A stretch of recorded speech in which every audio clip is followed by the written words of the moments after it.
and the last gasoline-powered motorcycle was built in 2035. In popular Earth culture, the motorcycle was often seen as a symbol of independence of spirit, freedom, sexual prowess, and rebellion. Sexual prowess.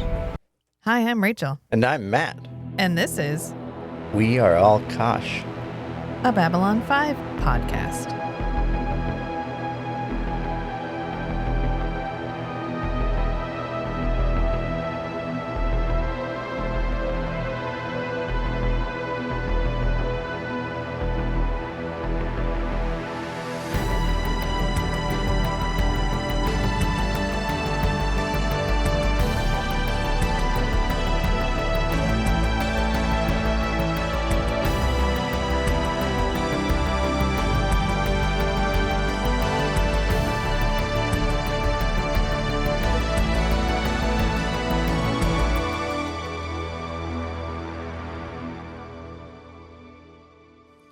Podwatch. Rewatch. Recast. Whatever. All right. Well, we watched Babylon 5 this week and an entire season of Severance. God damn it. Somebody finally got me to watch. Matt was like, I'm just going to put on the first episode. I was going to watch it for myself. Yeah. That's why I sat there. Even if That's you why weren't it worked. interested. That's why it worked. Yeah. You were like, I'm just going to put it on and there's no pressure and you don't have to sit here. I just really want to watch this. And I was like, fine, I'll read. And then I was like, we watched the entire season. God damn it. And Murderbot came out this week. Hell yeah. I was so excited. We already watched and made a podcast about the first 2 episodes because it is who we are as people. So if you want to hear what Kate and Matt and I think about the Murderbot television show, that's over on Strange and Beautiful Book Club. I think we're going to do all of the episodes and then I'll spin them off and make a little, like I did for the Dune deep cuts. Yeah. That way, if you want to go back and just listen to those, you can. So if you want to wait, that's fine. And we're thinking we might recover the Murderbot books because we did them with Kate a long time ago. And it was You really did them just with Kate Kate. and I. Matt and I have never done them. We'll see. We have the Dark Tower to work through right now. So that was a little plug for what we're up to on some of our other streams. We're also like remodeling a house and I'm trying to figure out how to do the whole recording thing. So actually on YouTube, I put up a video of you and Kate and I talking. I saw that. I And don't know how I feel about that. Because I was like, okay, Like, you got the video anyway? I was like, okay, I gotta get over the hump of like putting my face. Mm-hmm. Nothing has my face. I just don't want anything with my face. And I was like, okay, I gotta do this. I don't know. I think that's just like fear of being perceived from childhood. Anyway, we're not going to talk about childhood trauma right now. We're going to talk about the trauma that is the episode Eyes. It wasn't that traumatic. It wasn't that bad. I think it's just because it follows Grail. Although if we were watching these in chronological order, it would follow TKO. Gotcha. Okay. But this was Babylon 5, Season 1, Episode 16, Eyes. Ooh. One more quick thing. We may have a couple of gaps coming up. We're not going anywhere, except that we are physically going places. I will Each be of us gone are separately going on trips. in a way that makes it hard for us to record. And if you're thinking, oh my God, they don't have these recorded ahead of time. No, dog, we do not. Sorry. Nah. You know how many podcasts we have? Like I could keep up. No, we don't. We do these week to week. Because that makes it feel the most authentic to me, I guess. I don't know. When we rush through them, I don't like it. I like it when we just Yeah, you need to sit and stew over for episodes. a week Yeah. before you watch the next episode. Correct. That's the way they are intended to be viewed. And I wanted to make a note about that, too, because later in the episode, there's a scene where Ivanova and Sinclair are walking down a hallway. And clearly this hallway is supposed to disappear off into a curve. But it goes for a little bit, and then there's a It's a very matte painting. obvious flat matte painting. And it looks like a flat matte painting. I think it's And- because that matte painting is designed for one particular angle, Yeah, which is straight down the corridor, correct. which we get good use of at the very end of the episode, Yeah, and it looks pretty Fine. decent. But we're kind of off axis on Yeah. this shot of them walking through this hallway. Well, it made me think about anytime you and I watch something like a K-drama where you have people subtitling the episode, a lot of times what they're doing is translating word for word. So you lose the original intention. Like you lose if it was a joke, you lose like cultural meaning. Oh yeah, the context of a particular idiom. Yeah, you literally just get the word for word, which is fine. It is a form of translation, but you're not actually translating the intent of the sentence. Right, You are simply because translating word for word. You're always conveying more than you're saying. Right. Well, and that doesn't convey the cultural context. Correct. And I wish sometimes that we had translators who could provide not just a translation, but also like to give the viewer reading subtitles the same feeling that someone who speaks the language could have. Mm-hmm. So that because I think a lot of times that's why things with subtitles feel bland, because you're missing so much cultural context. And you used to be able to get that on some services where you actually had people like users submitted subtitles, and they would explain jokes and things. That was on Viki back when Viki used to be like user driven Before they got bought several times, I think. Rakuten owns them now, which is so like every time I see Rakuten, I'm like, what do you do? What is Rakuten? I don't know. Anyway, my point here is I wish when we upscaled, because we're watching the upscaled versions, I wish when they upscaled, they did a little bit of fudging to provide the same initial viewing experience that you would have had on a lower resolution TV. Because this matte painting probably looked fine.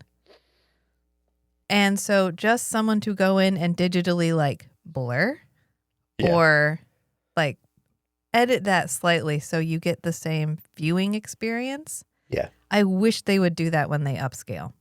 Like at the beginning of the next episode, which I didn't watch, true to my word, I don't like watching them, but the kids are currently binge watching Babylon 5. So I did catch the beginning of the next episode. There's a cool shot where they're standing in the command dome and they're looking out the window, like the observation window. Mm-hmm. And clearly out there is a black sheet of plywood with some Christmas lights shoved through it. Okay. Yeah. It looks like a black piece of plywood with some Christmas lights. On our brand new TV. On our really nice, new, high, very clear TV. This is where it would be lovely to have the budget to not just, I'm not saying CG this. I'm saying soften it. The analog glow. Blur it a little. Yeah. Give us that, like, you're not just upscaling. It's not a one-to-one thing because you're actually taking away some of the experience of the earlier viewing. Mm-hmm. Give me that little bit of softness, not in the characters necessarily, but like in places where they were expecting it, like in the background. All right, that was my soapbox of there should be more of an art to this than we are currently right, than just directly upscaling. So I'll just leave it at that. This episode originally aired July 13th, 1994. So we're all the way in the summer, like late summer. It was written by Lawrence G. DiTilio, the same guy that wrote Born to the Purple, Death Walker, TKO, and this one. And he's going to go on to write a couple more. And it was directed by Jim Johnston. I don't know how he wrote both TKO and this episode. Yeah, there's a big jump there. Yeah, I really, really like this episode. Mm-hmm. I was okay with TKO, but did not love TKO. So I don't know how he was like, what if I wrote this really trash episode that's just like a MMA, Muay Thai, some sort of bullshit. Oh, and I guess Susan does something too. Mm-hmm. Although I will say he is one of the few people who has used Susan effectively. Because he did in TKO and he does again here in Eyes. And if you notice, maybe that's why they brought him back. If you notice, a lot of the incidents that Colonel will reference when he's talking to Sinclair are from the episodes I mentioned, like Born to the Purple. The episodes that this guy wrote. Yeah. like Born to the Purple, and like he's like, oh, you didn't say anything to the Vorlons about the Deathwalker incident, and this is when Garibaldi is like, yeah, you don't say anything to the Vorlons. They don't give a shit, bro. Or they already know. He's like, filing a complaint with them is as useful as fairy wings on a dump truck, is what he says. But Gregory Paul Martin is the guy who plays Colonel Benzane. Mm-hmm. He played in Memoirs of an Invisible Man, which is a really weird parallel. Because the ombuds from the previous episode also was in Memoirs of an Invisible Man. It's kind of interesting. This is the best part. Jeffrey Combs. Is he Combs or is he Coombs? I think he's Combs. Jeffrey Combs is older than Gregory Paul Martin. Really? Yes, by 3 years. So not a lot, but yeah. He was born in 1954. So he's 40 in this episode. And Gregory Paul Martin was born in 1957, which would make him 37. I'm going to chalk that up to the makeup department because otherwise I feel personally attacked. Yeah, people... He's not even 39, brah. Right? And I know there's a lot of discussion in the zeitgeist about why are people aging so slower. Weirdly right now? Yeah, well, millennials specifically. But yeah, millennials specifically aging slower than Gen X and Gen Z. Yeah. And I think a lot of it is the amount of time we spent inside watching TV. That's fair. And sunblock. Well, you sunblock. Yeah. Yeah. I was not allowed to wear sunblock, which is just another... It's another crumb for the mystery that is my past. My mom was afraid that I wanted to be a vampire, so I was not allowed to wear sunblock.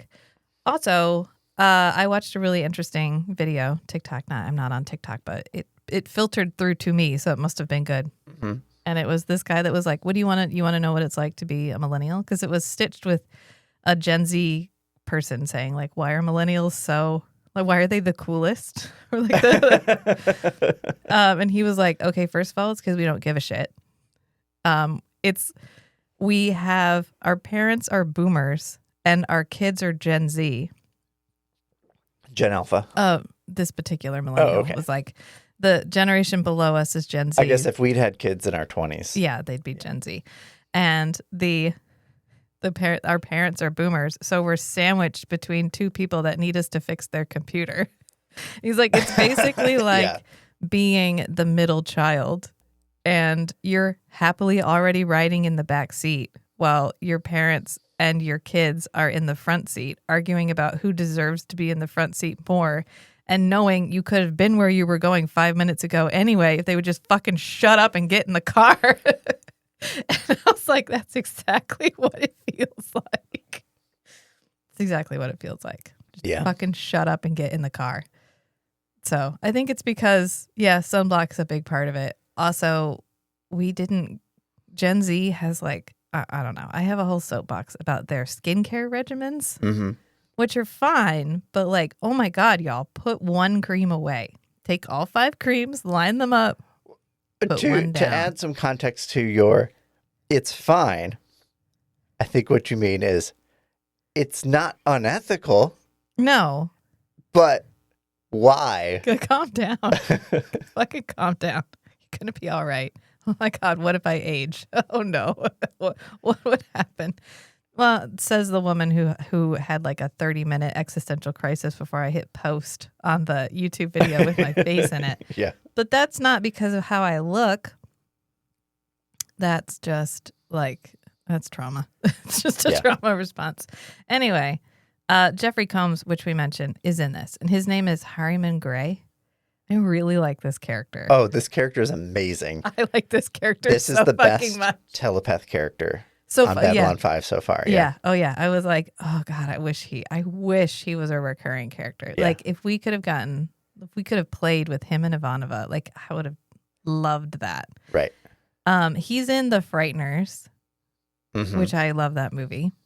It's oh yeah, he's good in so many things. He has range. Yeah. Yeah. Who's the Lord of the Rings guy? Why did his name just leave me? the director? It left you too. Oh, Peter Lord. Jackson. Peter Jackson's Peter Jackson movie. The Reanimator, he's in that. And then he's a recurring character on Star Trek DS9, which is what you knew him from. Yeah. He's huge. He's that guy. He's in like fucking everything. And he's done a ton of stuff. He's done a ton of cartoon voices. I love Jeffrey. Every time he's in something, I'm like, oh, this is going to be good. Because he's a great character actor. Yeah. This is also the episode where Lanier chants his band's album title, Zabagabi, which was their greatest hits. Apparently his band's name is The Generators with a J. I did not know Bill Mummy had a band. I mean, I knew it because I knew he chanted, which is what, like, that's why they got mad at him, because they're like, you can't, like, plug your other projects, bro. And he's like, I was just chanting, and it was the first thing that came to mind. Nobody's paying attention anyway. It's fine. And apparently Jeffrey Doyle refused to actually drive the motorcycle. Jerry Doyle, sorry. Because he had a bad experience with motorcycles. And he was like, nah, I'm not getting on that. So they had to CG the motorcycle at the end. That's why he's that's why it comes by so fast. Yeah. Yep. That's funny. Apparently Harriman Gray returns in a Babylon 5 book called Voices. Nice. Which I now need to find. I have a bunch of Babylon 5 books, so maybe when we unpack, I'll see if I've already got that one. But yeah, we finally got the shipping container. Oh, thank God. Bringing our stuff in. Fucking here. Getting our furniture back. So now I can look at my books. I can feel my books again. Yeah. I can just like, when you have books, you walk by them. I do. I like visit them. Do I always read them? No. But I have a ton of Babylon 5 books because we went to a used bookstore and the sci-fi section was like 3 shelves of Babylon 5 books. And I just grabbed both end of the shelves and went doink and shoved them in my car. Yeah. And then I went to check out and the guy was like, wow, do you like Babylon 5? I've never even heard of it. And I was like, this is why we're telling everybody to shut the fuck up and get in the car. Okay. Because we're clearly the superior generation. Anyway, we're not even millennials. We're like the cusp millennials. We're like Oregon Trail generation. We're elder millennials. Or someone phrased it as, if you were born something around the Hobbit movie, the cartoon movie. Oh, okay. And so they classified it as like the Hobbit generation. Oh, well, we're the analog childhood, digital adulthood. Right. Yeah. So we open this episode with Garibaldi assembling a motorcycle. He's sitting on it, yeah, he's got picking up parts and looking at it, and he's got keep him busy in his free time. Yeah, and then Lanier arrives because he wanted to speak to him about the fact that Shalmayan, the poet, the performer who got tackled and branded last time she was here, is coming back. And they would like her to have a full security detail, given what happened last time, considering the incident, which is what Lanier calls it. And Garibaldi's like, I mean, yeah, great idea, sure. I'll put some guys on it, no problem. And Lanier's like, great. So, what is this? What is this situation happening here? And he's like, Lanier is just a curious fellow. Yeah. And he's like, this is a motorcycle. It's an Earth antique. Excuse me. What sort of machine is this? It's an Earth antique. Mint condition. Huh? The Kawasaki Ninja ZX11, vintage 1992. I mean, we're talking liquid-cooled dual overhead cam, 16-valve, 1,052cc inline 4, twin ram air induction, 6-speed gearbox, and 320mm front disc with 4-piston calipers. It's the best performance bike of its time. Or it will be when I figure out how to put the damn thing together. Well, it sounds most impressive. What exactly does it do? What does it do? It's a motorcycle. You ride it.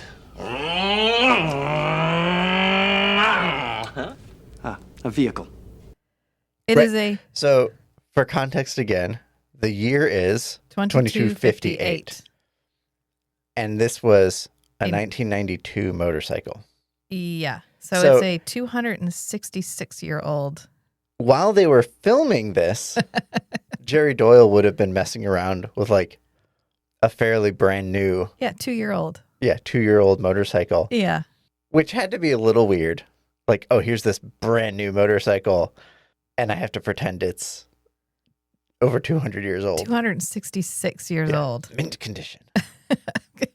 Which means 266 years later, there's still parts of this shit like kicking around. Well, it's probably just a kit, like a box. No, he that says was it's intact. taken him years Oh, to find he's been all assembling of the parts. Yeah. Yeah. And he Oh. won the instruction manual. Like he won the care and feeding of your Kawasaki guide in a card game. Right. And But he's it's in like Japanese. tossing this book around. He's like, it's a fucking Japanese. And he like slaps it down on the This is a 266-year-old book. This is a book from 1992. This was printed on cigarette paper, okay? You can't throw that shit around. Like, anyway, it's fine. It's just they threw this in to be funny. It is funny. It's fine. No fucking way 266 years later is he able to find every single piece of this. Right. And a guide to how to put it all together. And it's pristine when Lanier gets finished putting it together. He could have manufactured parts for it. Maybe people make aftermarket parts. Probably. And so it's fine. I'm sure that there's a justification here. I just don't know what it is. Just accept the joke in the spirit in which it is offered and just move on. But he says it's a Kawasaki Ninja ZX11. Let me see how much that would have been new.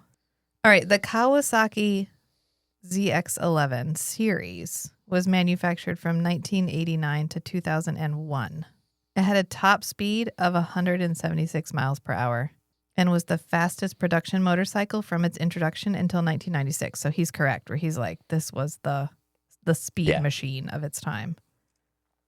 Until it was surpassed by the Honda. Good old Honda. I know. And he gives all the information about it too. He's like, it's this. They probably just had the sheet.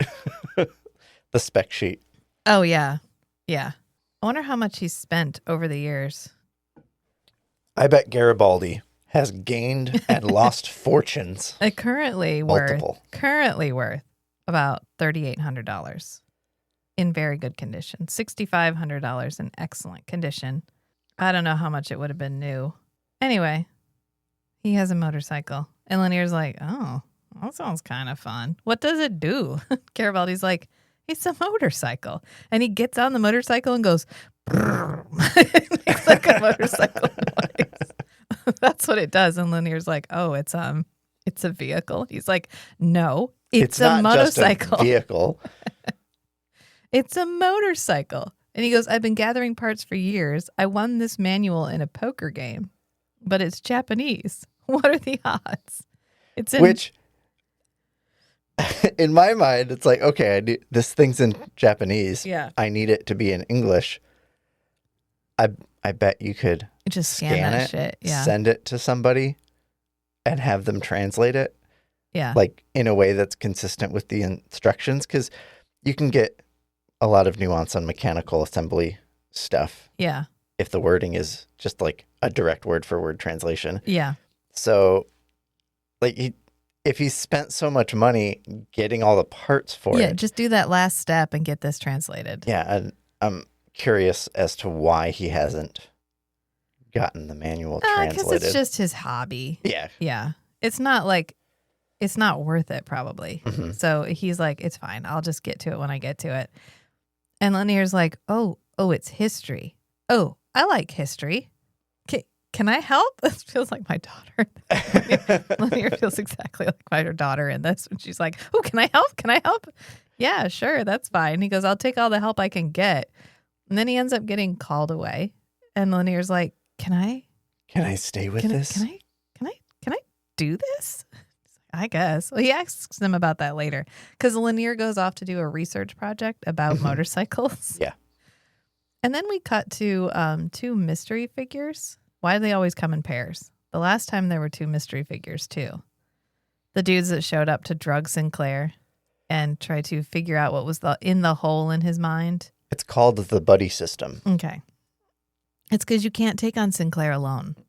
That's a good point. You need someone to be there to be like, whoa, don't speak. You gotta hang on. Don't get within range. The Sinclair smash. And they're looking at Ivanova's file. And they're like, what do we, the one guy with the scar, the magically like changing scar. Sometimes it's really deep and puffy and it like goes over his eye. Mm-hmm. And sometimes it's really superficial. And it's the most variable makeup we've seen. You know what it so reminds far? me? Not to just find an excuse to mention Mass Effect again. But there's always an excuse. In Mass Effect 3, yeah, the main character has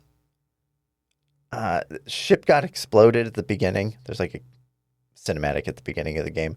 Your ship gets exploded, you get ejected into space, and then this kind of mad scientist company. Okay. That's very like pro-Earth. They get your body and they like rebuild you, but you end up with all of these like implants that were necessary to, I don't know, replace or repair your underlying tissue. So you end up as a cyborg. Not necessarily a cyborg. Just like, yeah, you'd have a little implant where your like lymph glands were. Okay. But depending on whether you made the good choices or the evil choices in dialogue, you'd get a rating. Your character alignment would skew one way or the other. And if you went more evil, they explain it in the game as like it's generating like conflict in your body, and your skin like recedes from the implants, so the implants become visible on your face, and your hands and stuff. But then when you make good choices, your body's like more at peace or whatever, or more stable, and so your skin grows over the implants. Yeah. And so if you make all good choices, you can't see any of them. Fine. But if you make evil choices, they become more prominent. Yeah. And so maybe the internal conflict in Colonel Benzane. Maybe he's struggling with some stuff internally, and so this scar becomes more prominent or more. He's clearly struggling with something. I don't know if it's good and evil so much as like ambition and outright murder. Could go either way. Vengeance for perceived wrongs. Yeah. Yeah. It's still revenge. This is a good episode. I really liked it, so it's fine. But they're looking at the Ivanova's file, and the guy with the scar, who we don't know who that is yet, is like, what are we going to do about this? And the other guy's like, nothing. She's clean. We don't even need to involve her. She doesn't even have a record. Mm-hmm. And the scar guy is like, I mean, we'll see. This is Benzane. He's going to have another name for like a hot minute. But this is Colonel Benzane. I can't remember his first name. You'd think I'd know that. I called him a different name in half my notes. So if I like, I didn't watch this episode 3 times. Names and I are on a very loose association. Mm-hmm. We'll see. Because, sometimes these files don't tell the full story.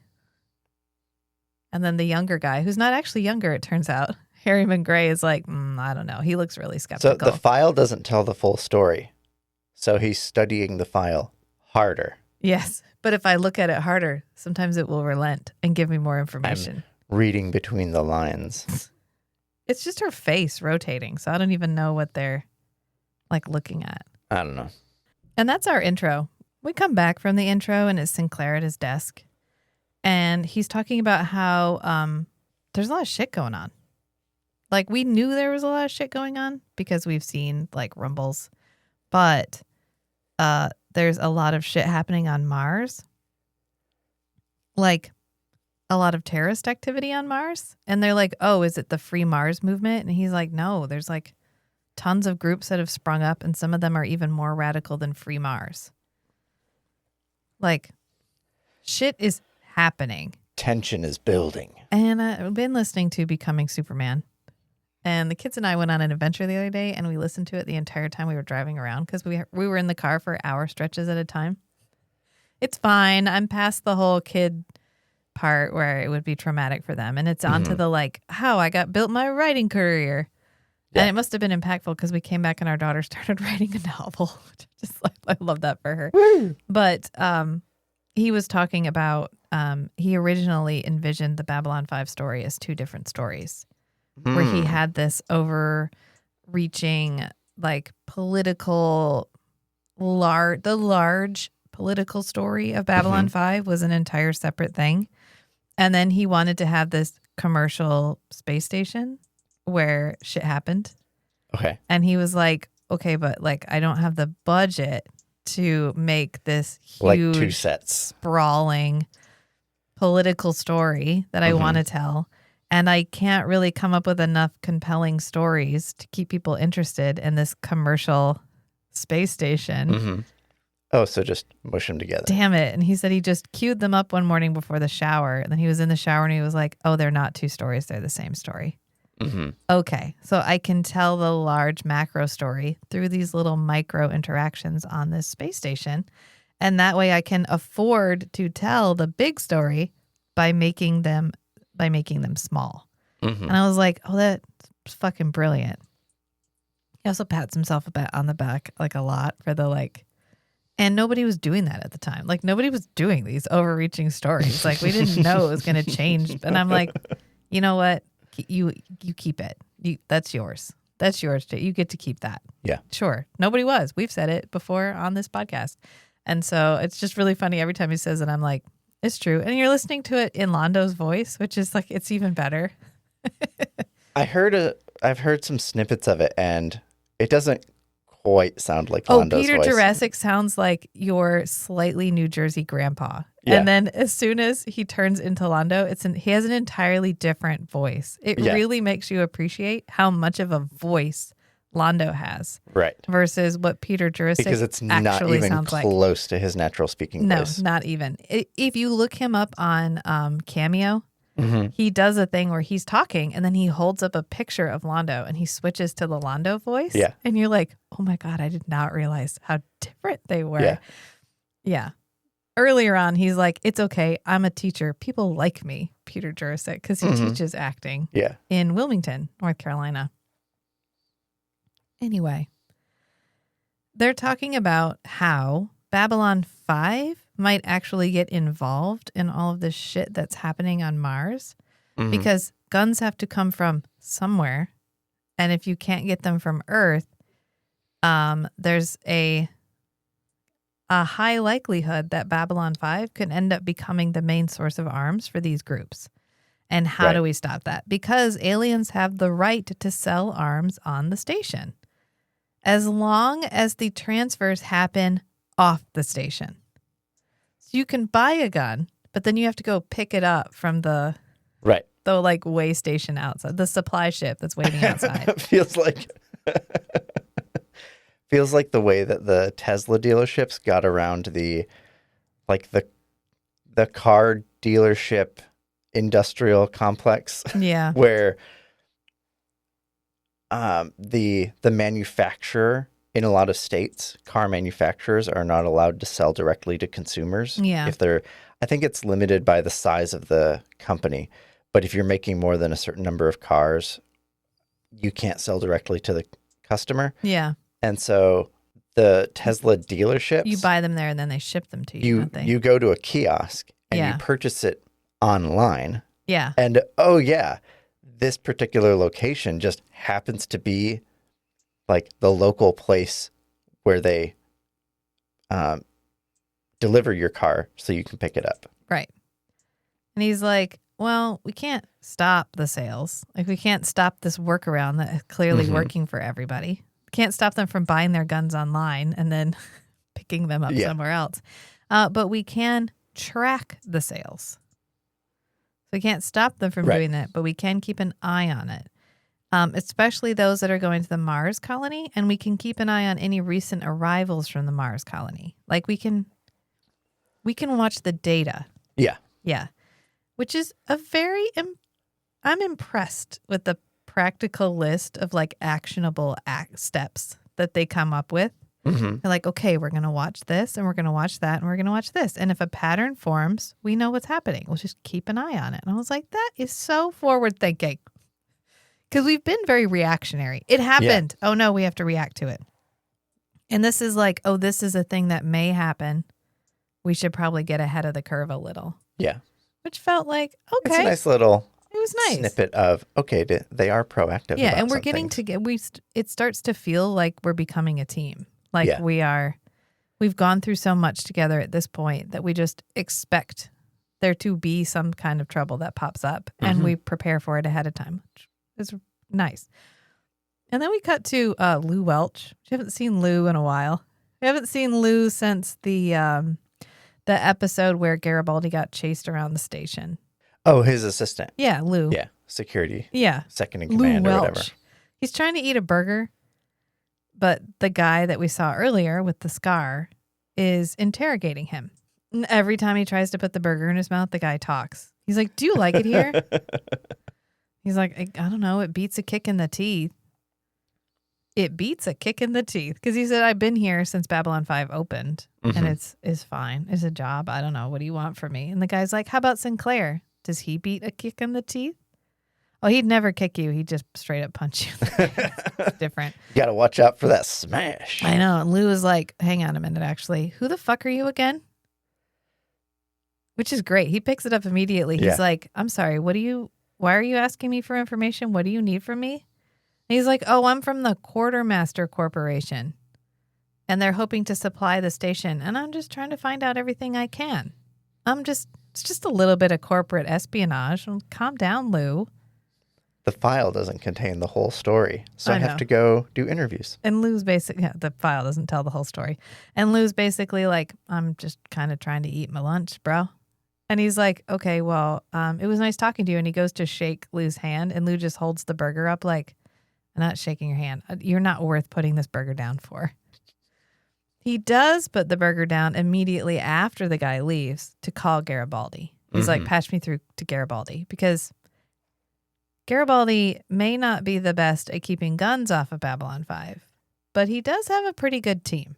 Yeah. Like he does a pretty good job of whatever it is that he does do. He does it well. Information gathering network is sophisticated. Well, they're all sufficiently skeptical. Yeah. Like they're all well trained enough to be like, I'm sorry, I'm not answering any more questions. And then as soon as he leaves to be like, hey, there's a guy asking questions.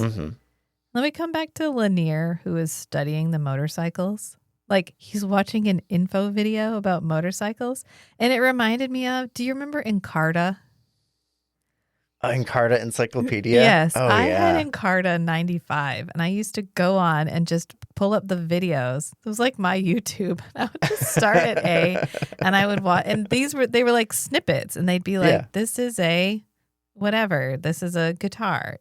They're designed like this. This is where how they resonate. This is how it works. And that's exactly what it felt like. It reminds me of the scene from WALL-E when he's like, the captain of the ship is like, tell me about Earth. Yeah. And it just boop, boop, boop, what is up. Dancing? Yeah. Yeah. I love WALL-E. But he goes on Encarta B5. It's like the last motorcycle was produced in 2035. So we've got 10 years, y'all. If you want a motorcycle, get on it. Gasoline motorcycle. Is that what I thought it specified? It just says last one, like last motorcycle. Okay. Maybe gas-powered. Last gas-powered motorcycle was produced in 2035. Yeah. And they represented independence of spirit, freedom, sexual prowess, and rebellion. And Lanier's like, sexual prowess? Okay. Lanier's like, all right, I am in. Sounds like a good time. So Garibaldi shows up at the casino because he's there to watch Aaron Franks. That's what this guy has introduced himself as. Because he's asking the bartender questions. And after he leaves, Garibaldi walks over to the bartender and he's like, what the fuck was that? Like, what's this guy asking about? And he's like, oh, he's just asking questions about, Sinclair, the station, how the station's run. It's like, how often does he come here? And who does he drink with? And Garibaldi's like, I'm not okay with this. Like something kinky is going on. And so he immediately reports to Sinclair. They're doing the walk and talk. He just pops out of a side room and Sinclair's there. That's how they have their meeting. I will be walking by this staircase at 1200 if you want to talk to me. Garibaldi's just always, he's got a little earpiece in. He's always getting cues like, oh, so-and-so is walking through this hallway. You could intercept them. Yeah. If you wanted to have a conversation with Sinclair, go this way. Yeah. Lucky for you, he just popped off over here. Yeah. And you can pop out the elevator just as he's walking by. Yeah.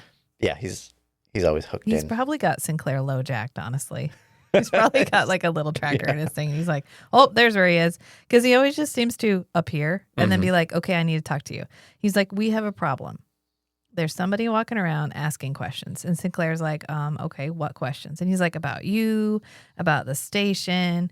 And there's this other guy with him whose name is Harriman Gray. And astute listeners will now realize that Colonel Ben Zane gave himself an alias, but was like, and this is my friend Harriman Gray, which is the guy's name. Right. So if things had gone south, Harriman Gray was in it. He was just like, I don't know, Gray Harriman, that's his name. And then later he's like, actually, it's Harriman Gray. I gave you the wrong name. Like, he does not give him an alias at all. He's like, quartermaster, they're claiming to be from the quartermaster group. Mm-hmm. And Sinclair's like, well, they are a private supplier to the military. They could just be looking to supply us. Like, it could be why they're here. And Garibaldi's like, yeah, or they could be here to supply Mars. They're going to sell guns to whoever will buy guns. Mm-hmm. So it's possible they're trying to figure out if they can get a foothold here so they can make money off of what's happening on Mars. Because you know who makes money during a war? Weapons manufacturers. He says, Lagrange 2 is just a stone's throw from here. Another planet in number. No. Lagrange points are stable orbital positions. Oh. And so, like, the James Webb Space Telescope is in a Lagrange point. So it's always in the same position relative to the Earth and the Sun. Okay. There's like a point down orbit from Earth. Or I think you can go out. There's multiple Lagrange points of varied stability. And you can put something there, and the gravitational forces of the nearby bodies will kind of guide it in another stable orbit. Okay. And so a Lagrange point, like Babylon 5, is probably in a Lagrange point around the planet and the star in this star system. So they're always in the same position relative to the celestial bodies. Thank you for that. You're welcome. I did not know that. And now you've all learned something too. I had to take an orbital mechanics course. And learning is half the battle. Yeah. Well, you know what? Thank you. This is the service you offer. Actual science. Hang on. I know science. So Lagrange point 2, I guess, whatever stable position between Mars and whatever, is a stone's throw away. So is it a stone's throw away from Mars? Or I guess they just say Lagrange 2 is just a stone's throw away. Yeah, I think the numbered ones are in the Earth solar system. Yeah. So he's like, a significant point is not that far from here.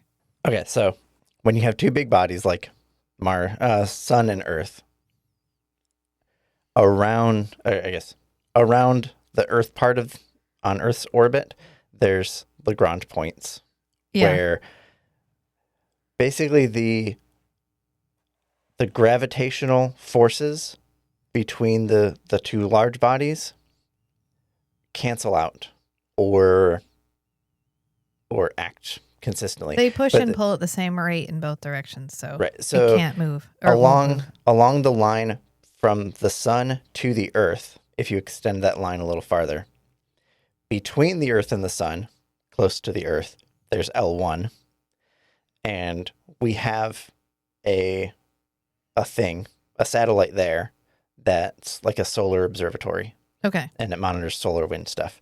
And then, like, in the Earth's shadow from the Sun is L2, like farther away than the moon. And we actually have, I think, 3 satellites there. There's the Gaia one from the European Union, the James Webb Space Telescope, and a third one. I don't remember. But around those points, you can treat that point as as a gravitational body that you can orbit around. Okay. And so those satellites aren't just sitting in the direct middle, like at the exact L2 coordinates. They're orbiting around them. But it's also a good spot to have a stable, like, way station. Yeah. If you wanted a supply depot. Because you wouldn't have to expend energy to stay there. You don't have to, and you don't have to expend as much thrust to get escape velocity. Like if you were going to go down to Earth, yeah, you have to have a big rocket to get up out of Earth's gravity well. It's the same as being neutrally buoyant. It's a spot where you can float, where you don't have to like... Even in Earth's orbit, yeah, like where we currently have most of our satellites, that still takes a lot of... Right, because you're just falling slowly. Delta V. Yeah. You need a lot of energy to escape Earth's gravity. Right. But if you're out at a Lagrange point, well, it's really cheap fuel-wise to like get in and out. Yeah. I guess you have to slow down a lot to stay there, but only an initial energy expenditure. Right. Yeah. Okay, that makes sense.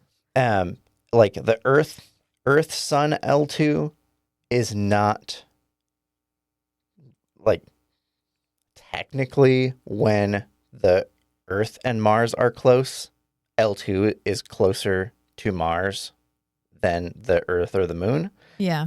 So if he's referring to the Earth-Mars or Earth-Sun L2. Yeah. But every orbit has its Lagrange points. Yeah. So there's a Mars-Sun Lagrange L2. Yeah. So it depends on what he's...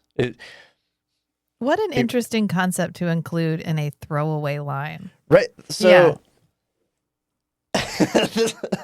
this is why having science consultants on your like script writing team or your production team is useful, because you can say, oh, here's a term, just throw this term in, and someone will get it. If you know, you know. Yeah, and if you don't, you don't. And it's fine. It's either Lagrange 2, like I thought it was a planet and a number. Okay. Or you're like, no, it's this. So either way worked. There is a place for scientific realism in sci-fi, just as there's a place for scientific fantasy. Like, there's a place for both of these things. For science fiction mysticism? Yeah, there's a place for both. There's like this technology that doesn't exist, but also I'll throw in like a real science term. Right.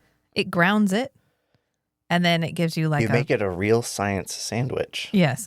So you have real or plausible science, completely made up shit, and followed by real or plausible science.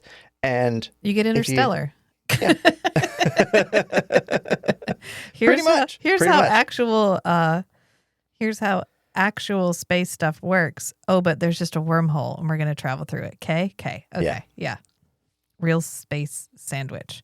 I may have other problems with that movie, but it did a good job with the scientific realism sandwich, as we will call it. Yeah.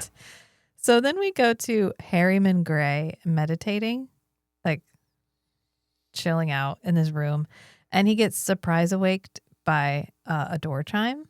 And this is Garibaldi, because at the conclusion of their talk, Sinclair's like, okay, you make a compelling argument. Go talk to them, but treat her gently, boys. Don't rock the boat. Don't Garibaldi this, okay? I need you to channel your inner Sinclair. Be a little bit diplomatic, because the last thing we need is a corporate lawsuit. Which is why, in my mind, Babylon 5 is the proto-corporation RIM. Like the corporation RIM from Murderbot is 2,000 years in the future after Babylon 5. There is a government, but... It's mostly just corporations. Even the government is subject to leverage from corporations. Yeah. Mostly corporations run everything. The government is, if it exists at all, is a figurehead. Yep. But Garibaldi, he answers the door. Harriman wakes up and he's like, hello? Garibaldi's like, hi, I really need to speak to Aaron Franks. And Gray is like, he's not in. And Garibaldi's like, great, then I'd like to speak to you. And he's like, oh, And this is when he puts on his not telepath gloves. Hang on, I gotta put on my gloves. This is not suspicious at all. I was like, oh, he's a telepath. I actually didn't remember this episode, so I forgot. I figured from the sitting there with his eyes closed, he was probably a telepath, but he's not wearing his little badge. Yeah, he has such a good telepath vibe. Oh, he's so good. God, he's so good. It's like the opposite of Bester's telepath vibe. Oh, it is. Yeah, it's the like, I'm really sorry about this, as opposed to, I'm better than you. Right. This makes me better than you. It's like, no, I wanted to be you, but I'm not you, and so I'm making the best of it. Yeah. And as soon as he does put on his gloves, he lets Garibaldi in. And Garibaldi's basically like, yeah, so I'm here because you're here, and you and your bro dog are sus as shit, okay? This is the Garibaldi. Hella sus. Hella sus. And Gray is about to say something when Aaron walks in, and he's like, Garibaldi. Do you know me? And he goes, intimately, which is a little gross considering how deeply he has studied all the people on this station. It's a little stalker vibes. How intimately? Like, have you seen my favorite thing in the universe? Okay, my second favorite thing. No, second favorite thing is Duck Dodgers. I know. I was just... Yeah. And the guy's like, okay, anyway, surprise, motherfucker. I'm not Aaron Franks. Garibaldi's Let me pull off my disguise. Which is nothing. Like nothing disguise. Right. He's like, you want a drink? Garibaldi's like, yeah, I don't drink. And he's like, oh, good.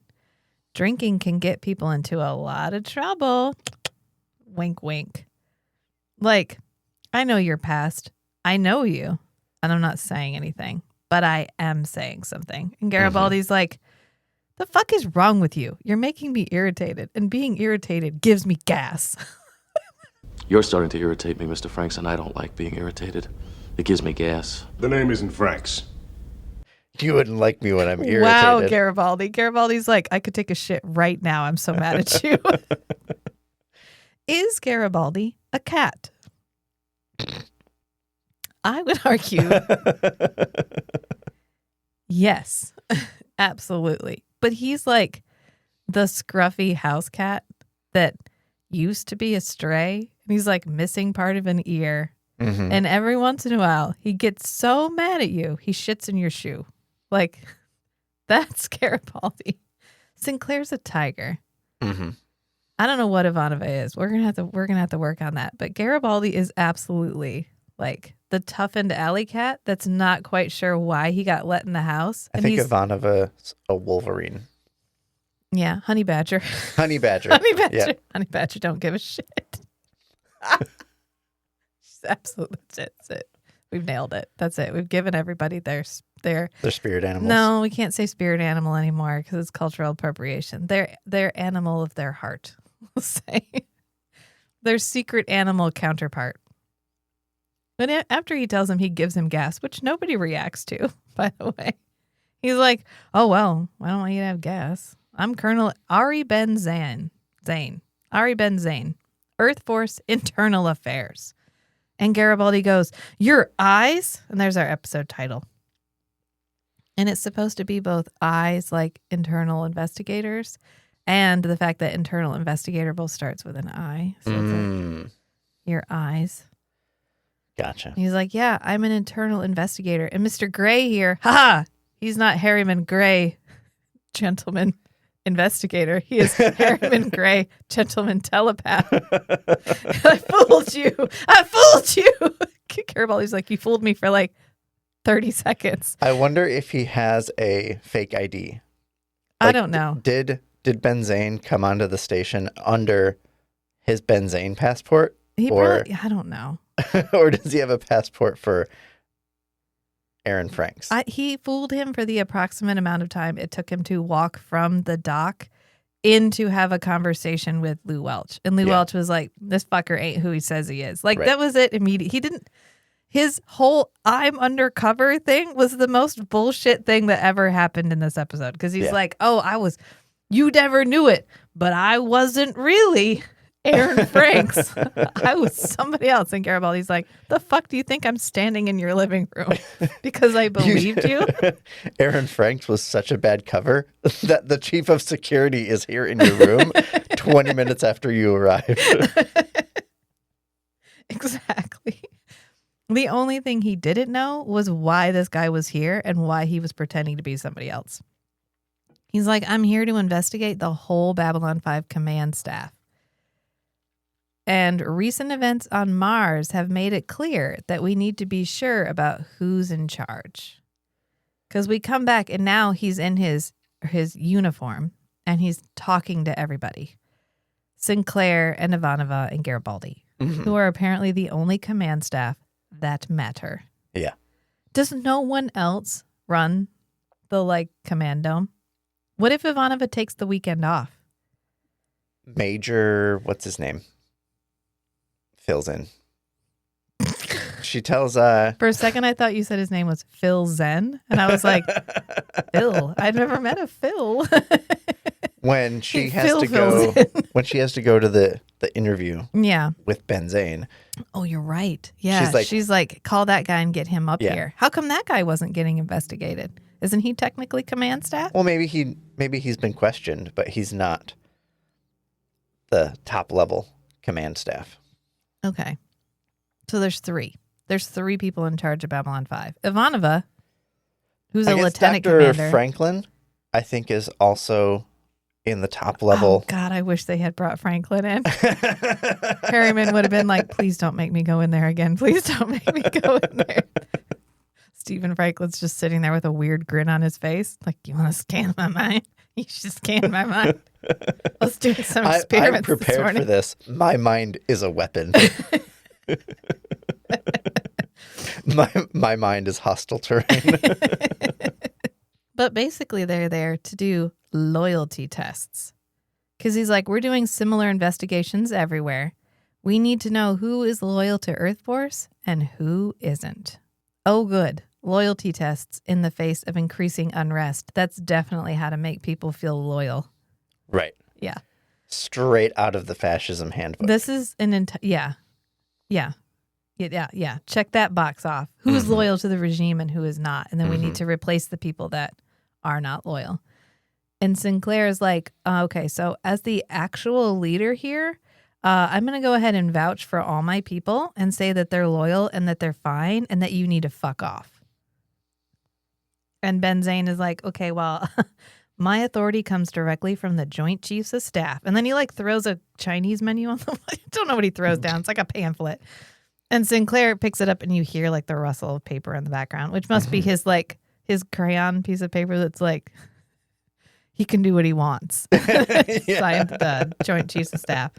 And they're like, oh, okay. And he's like, well, I'm not here to persecute anyone. I'm just here to ask questions and clarify details. This is totally routine. And Matt looks at me while we're watching it and goes, the fascist credo. I'm not here to persecute anybody. I'm just here to ask some questions and clarify some details. Like, who will toe the line when, the regime finally gets in place? Yeah. He's not there for that. He's there for something worse. But theoretically speaking, that's why he's here. And Ivanova's like, And what does Psychor have to do with this? Why is Mr. Gray here? And we don't get Gray's P rating. I'm mad. Is he a P5? Is he P10? Right, because most of the time, maybe it's only for commercial interactions that they have to disclose their P rating. Could be, because he's the military specialist guy. Yeah, because the other telepaths that we interact with. Yeah, I'm Talia Winter's commercial telepath rating P5. Yeah. Yeah. Okay, that makes sense. But then Bester didn't. He didn't, not till somebody directly asked him, and he was like, oh, you want to know how big my dick is? I'm a P12 bitch. Yeah. Okay. We go by 5s until we get to 10, and then we go by 1s. Ivanova's like, telepaths are illegal to use in high enough staff investigations. You can't scan high-ranking members of Earth Force with a telepath, which makes a lot of sense. And there are regulations. Yeah. And he's like, yeah, well, we have newer, better regulations. They're more efficient now. We made them more efficient. And by that, I mean, I can do what I want. All staff will have to be scanned. And Ivanova goes, the hell I will. The hell I will. And she gets ready to go. She gets ready to fucking go. And Sinclair's like, He cuts her off. He's like, Ivanova? He's like, I'll check into these new regulations. Because he knew. Mm-hmm. He knew what she was winding up to do. And Ben Zane commandeers Garibaldi. He's like, great, you check those regulations. In the meantime, I'm going to go ahead and put Garibaldi on my staff. I like his style. Right. And this is where I thought we really need some kind of rule or regulation or thing in place that keeps these random visiting members of Earth Force from taking over Garibaldi and or taking over security. Right. Because every time someone comes to Babylon 5, they're like, and Garibaldi works for me now. And he's like, God, I don't want to, but I have to. Even though he doesn't have a military rank, he is Mr. Garibaldi. Everyone just calls him Mr. Garibaldi. Right. I guess his rank is Chief of Security. Yeah. And he has like his uniform, his gray security uniform, but he doesn't have like... He doesn't have a military rank. He doesn't have a military rank. And yet every visiting military person can be like, Garibaldi works for me now. Mm-hmm. And or I've taken over security and I have removed Garibaldi as head of security. Right. There needs to be something here because security is like, it's just for Babylon 5. So he's in charge of keeping Babylon 5 safe. And so when they're constantly fucking with what Garibaldi can and cannot do, you're putting the safety of the people on Babylon 5 at risk. Yeah. He should be to the left of the hierarchy. He should be to the left of what they can and cannot do because he is crucial to running the Babylon 5 security. And that's what Sinclair says. He's like, no, he's got to like do his job. Like he's got to be the head of security. And Ben Zane is like, oh, is he necessary to the stability of what's happening on the station?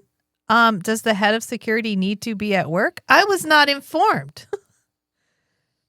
Did you need to be informed that Garibaldi is in charge and he needs to be in charge in order to like keep things moving smoothly?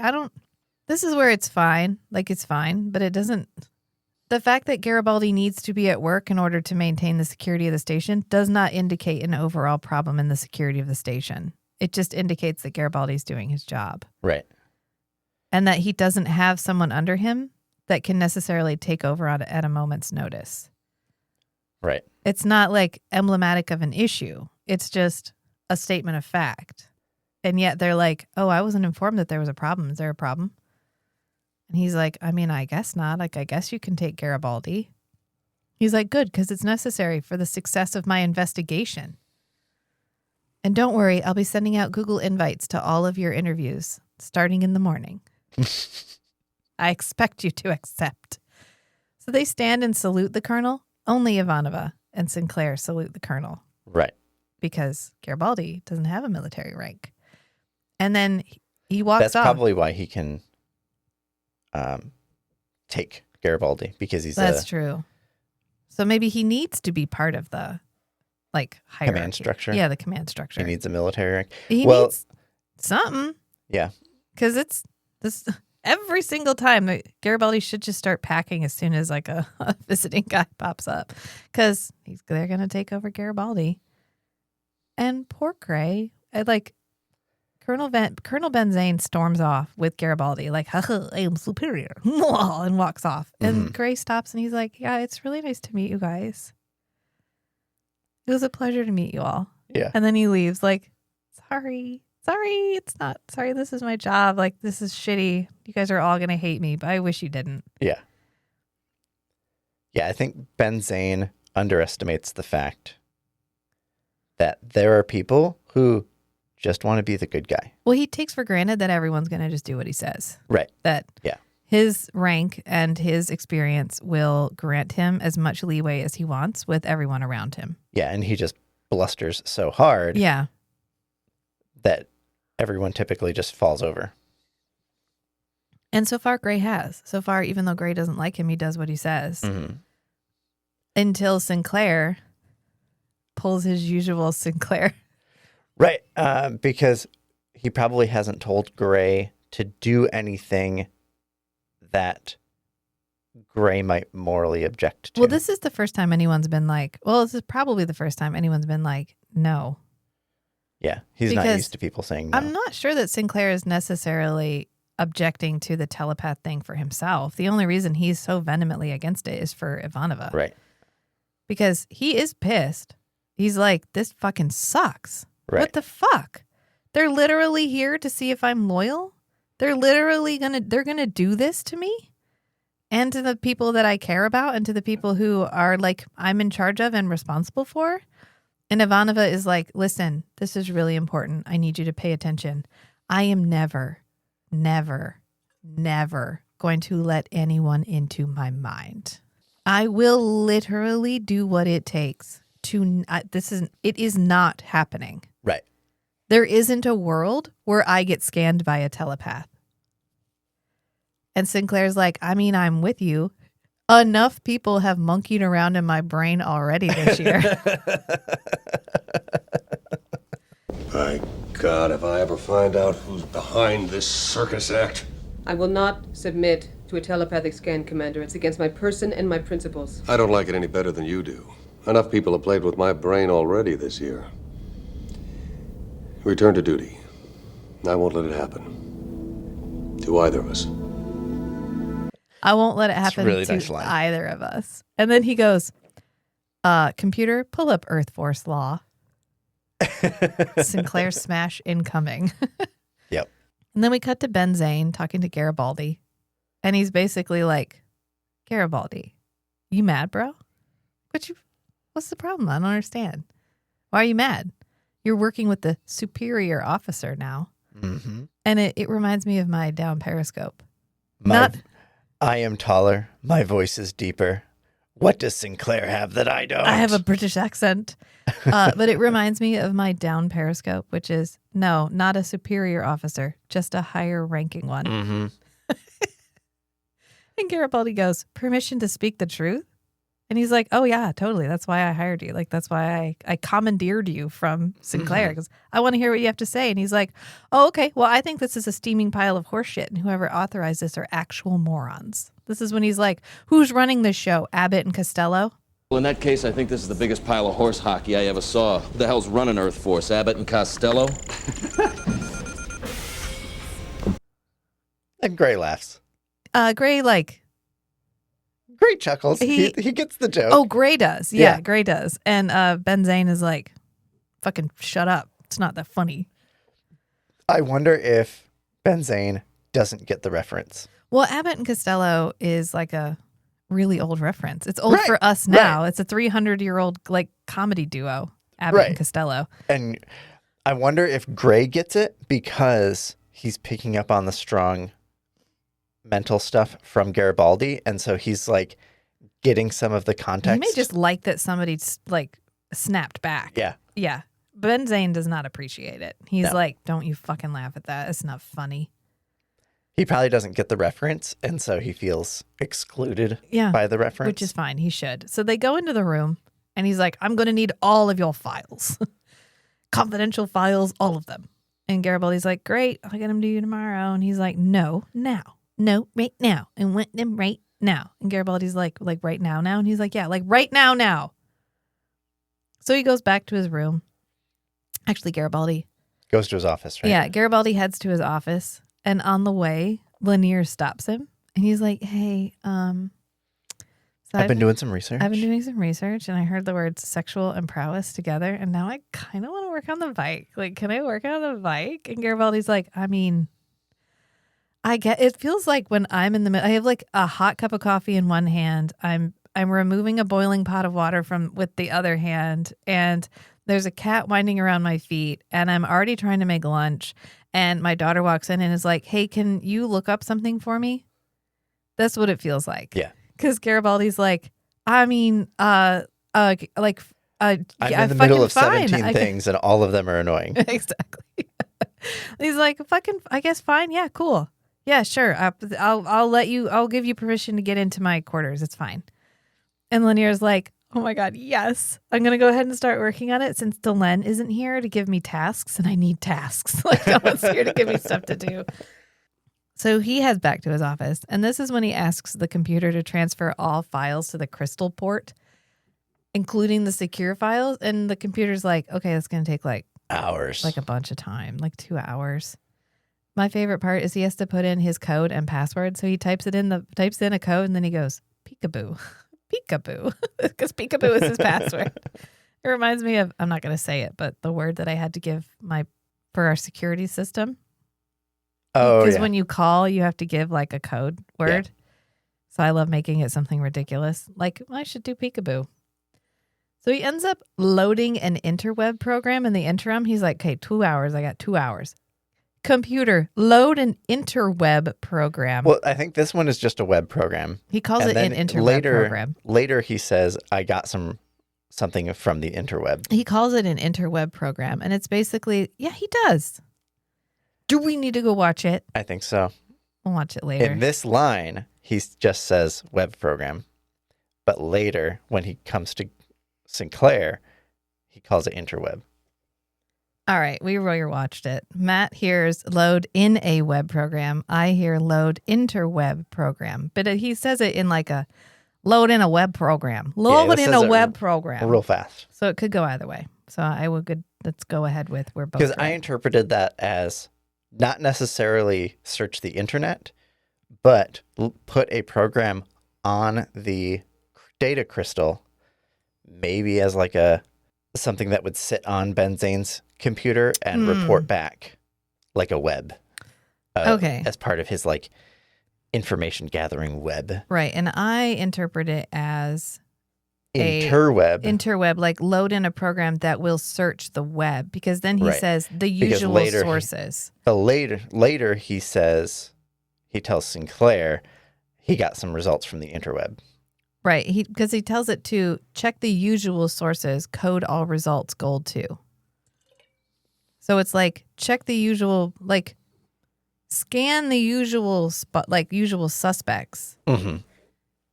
They don't necessarily have an internet the way we have an internet. So I think it's more like check the web of connected programs and. Yeah, I think he has a lot of sources, maybe some not so legitimate. Correct. That he searches when he needs to dig up when some he dirt. Wants information on a weird rogue military person. He's like, so find me some dirt. This is a priority 1. Get this done. So then we got to Ivanova at work, and Gray arrives, and I really like this interaction. I like this interaction a lot because poor Gray is literally just trying to be like, it would be helpful if you didn't hate me so much. It's just going to make it harder. And I especially like this scene because he's not romantically interested in Ivanova. Not at all. He just realizes that Ivanova is the most combative and that this is happening. Mm-hmm. And it's just really better for everyone involved. And he has a casual opportunity to talk to her outside of like the official command relationships. To just reassure her that he's not doing this because he wants. This isn't like This is not a crusade for him. No. This is just his day job. Right. And this is not like he's not going to make this weird. He's going to do this as minimally invasively as possible, but it is happening. Yeah. So she basically tells him, like, civilians aren't allowed on the command dome without express permission from Sinclair. And I fucking know he didn't give you permission. So fuck off. Yeah. Our kids are playing. I hope you guys, if you can hear it, please enjoy. They're like running up and down the stairs. Like right now. And he tells him like, okay, well, as the colonel's liaison, I kind of have every right to be here. Like I'm allowed to be here. I have enough rank. So you can relax. It's okay. I'm just here to look at the stars for a minute. They never lose their beauty, do they? He's just like, I'm just here to look out the window. Yep. And Ivanova's like, okay, well, I'm like really fucking busy right now. And this is when Gray tells her like his story. He's like, I wanted to be a fighter pilot. I put together every model fighter that I could. I worked really hard. I applied to get into flight school. I got in, and in the first month of being there, I found out I was a telepath. and I got expelled. Like, I can't stay because telepaths can't serve in the military. And this was the best that I could do to be able to do the thing that I wanted to do. Be a military liaison. Yeah, this with is the Psi Corps is the closest he can get to like serving in the military, right? Which he's been aspiring to his entire life. Yeah, and he's like, I really respect you. I respect Earth Force. If I could be you, I would be you, but I fucking can't. Okay, so like, it would really be helpful for everyone involved if you would just fucking calm down. And he doesn't even tell her that. He's just like, look, I'm aware of what happened with your mom. I'm aware that you have a really complicated history with this, and I'm going to do my best to make this as, like, chill as possible, but I don't have any choice in this, and you don't have any choice in this, and this is happening. So let's just try to make this as amicable as possible. You know, I sympathize. I sympathize about what happened with you and with your mom. And she's like, you know what, actually, you can fuck off. Like, you can never talk to me about that again. That would be really great. What he tells her, and it's actually like the saddest part of the whole thing, because the whole time she's like, oh, you sympathize? Great. I'll send you a card. Great. We're friends now. You can leave. And then she tells him, he tells her his whole thing about, I wanted to be in Earth Force and I couldn't. She's like, oh, I'm in tears. She's just flippantly dismissive the whole time. And then he goes, you know what? Part of a dream is better than none. It's not easy to have your dreams snatched away just because you're different. I didn't take it very well. Then the Corps came. They said I could still serve in Earth Force as a Psi Corps liaison. A boyhood dream come true. I'm in tears. It saved my life, gave me purpose again, and granted, it's not the same as your kind of soldiering, but part of a dream is better than none. Is there a point to the story, Mr. Gray? I just want you to know I love the Force and respect the people like you who serve in it. A pretty speech. Did the Colonel write this for you? I couldn't have what I wanted, but I can touch it. And that's enough for me. And she goes, pretty speech. Did the Colonel write it for you? She's not touched. Right. Not at all. And he's like, no, I just want a little bit of rapport before I scan you against your will, basically. And so she spins around and looks pissed and a little bit scared, which is interesting, isn't it? And he's like, I promise not to look at all the bad stuff, just relevant thoughts.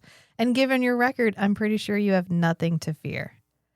And she's like, oh, okay, but this is still an invasion of my privacy and an insult to my honor. You don't trust me. Earth Force doesn't trust me. And I am never letting anyone in my head. And in fact, if you enter my head for any reason, I will twist your head off and use it for a chamber pot. Now, if you'll excuse me. Then she goes back to work. Like, this didn't work. Whatever rapport you thought we were going to get from telling me your life story. It worked on me, though. It worked on me. Worked on the viewer. It worked on the viewer because I was like, oh, I feel really bad for him. Yeah. I don't feel bad that Ivanova's mad at him. Like, there's no sides for me in this argument. But I was like, oh my God, thank you for giving us a sympathetic telepath character. Thank you for giving us a character that's like, I didn't have a choice. Right. Because Talia, like, grew up in the Corps. Right. She's a true believer. Yeah. She grew up knowing she was going to be she's in the Corps. Yeah, Corps' she got mother, recruited Corps' young. father. Yeah. He didn't get recruited till he was 16. Yeah. He had his whole life. He was just set to follow his dream, and then he couldn't do it anymore. And that's really sad. And it makes me want to read the book with him in it. So I'm like, I want to see this character again. And then we like pan past a desk, which is supposed to have takeout containers on it because Ben Zane has been keeping Garibaldi up, going over past events on Babylon 5. And poor Garibaldi's got his shirt undone. He's just like, oh, this fucking sucks. And this is when he's like, he didn't complain about the Vorlons and the Deathwalker affair. And Garibaldi gets his fairy wings on a cement truck line. He's like, if you know anything about Sinclair's decisions, you want to know anything about Sinclair's decisions, you can ask him your damn self. I'm done. I'm not going to rehash these with you anymore. Yeah. Sir. And he's like, oh, I will actually at 1200. So you can go get some sleep if you want to. And then tomorrow we're going to interrogate Sinclair. And Garibaldi goes, if I knew who God was, I'd thank her. Because he gets to go to bed. Yeah. It's the next day, and Garibaldi greets Sinclair in the command dome because Sinclair's in his playpen calming down. He gets to go push his colorful buttons for a little while.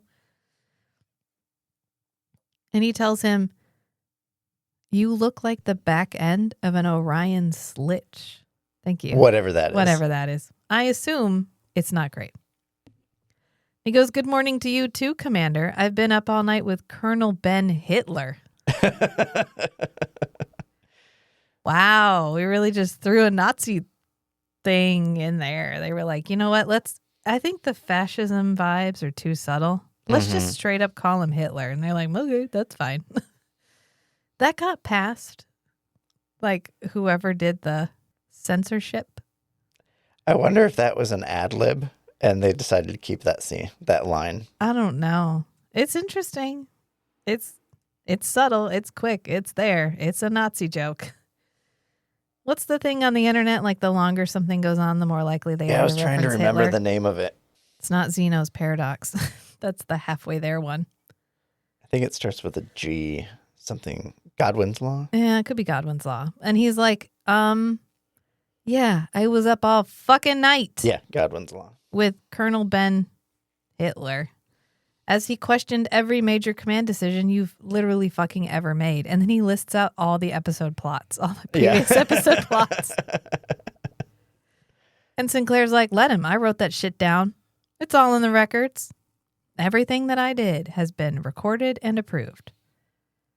And Garibaldi's like, okay, but have you met an internal investigator? Like, do you know that these are witch hunts? It's not about the truth. It's about truthiness, which is truth free from facts. Right. He's like, I know that you're a by-the-book guy, Jeff, but let's face it, sometimes you've rewritten the book a little bit to make things work. And the president is getting attacked on all sides. He says it's getting hairy out there. The president's being attacked on all sides. Government is falling apart. There's terrorist organizations popping up everywhere. Anti-alien sentiment is on the rise. And internal investigation, people like Ben Zane thrive in that kind of an environment because they thrive on that chaos and on, like, there's a lot of formless hate and they really thrive on giving that hate a target. Right. And sorry, brah, but you look like you're the target right now.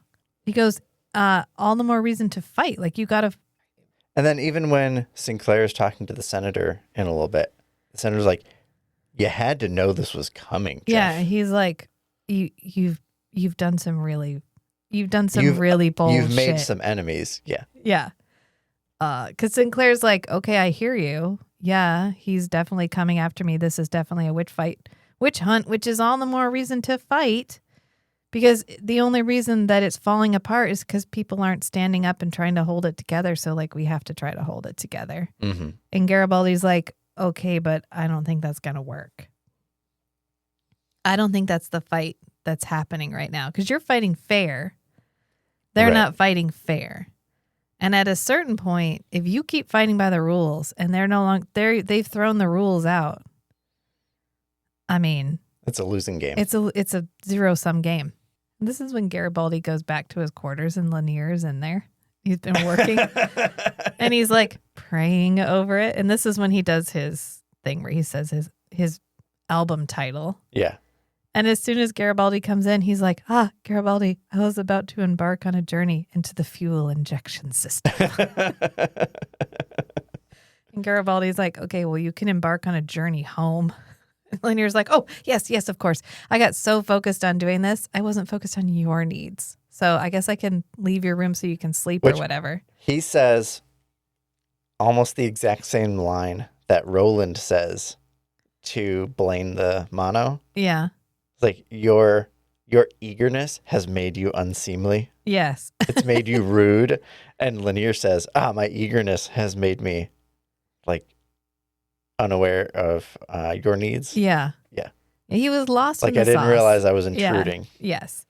And he goes, but when can I come back, actually? Like, I'll leave right now, but, like, when can I come back?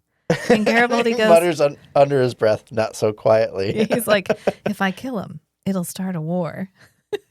all right, fine, you can come back at 1200. And Linear goes, domo arigato. And But you can say things under your breath pretty loudly around the Minbari because they have very little ears. They have very small ears. If you're not pointed at them, are they even listening? And they're like slicked to their... It's funny that we included the ears at all because with Jakar, we were just like, fuck it. He doesn't need ears. Right. He's just got like pits. Right. And then, which are probably just for the actor to be able to hear and interact. But theirs are completely covered, which they had to fight the costume department to get gaps underneath the crest so that their ears wouldn't be folded the entire time they were wearing the crest. Oh, they were originally just in the gathering, they're just squished flat. And then by the time we come back, they were like, if we're going to be wearing these for hours at a time, my ears got to be able to like breathe, or it hurts, like when you wear headphones for too long. Yeah. So everything had to be muffled. And then they have like, hang on, let me paste the mini ear like down on your cheek. It's funny. And then we go to Ivanova's weird dream. And I love that this is Ivanova's like mental representation of herself. Yeah. And she's in a flowing dress. Everything. And statement jewelry. Yeah. Just like long beach wave hair.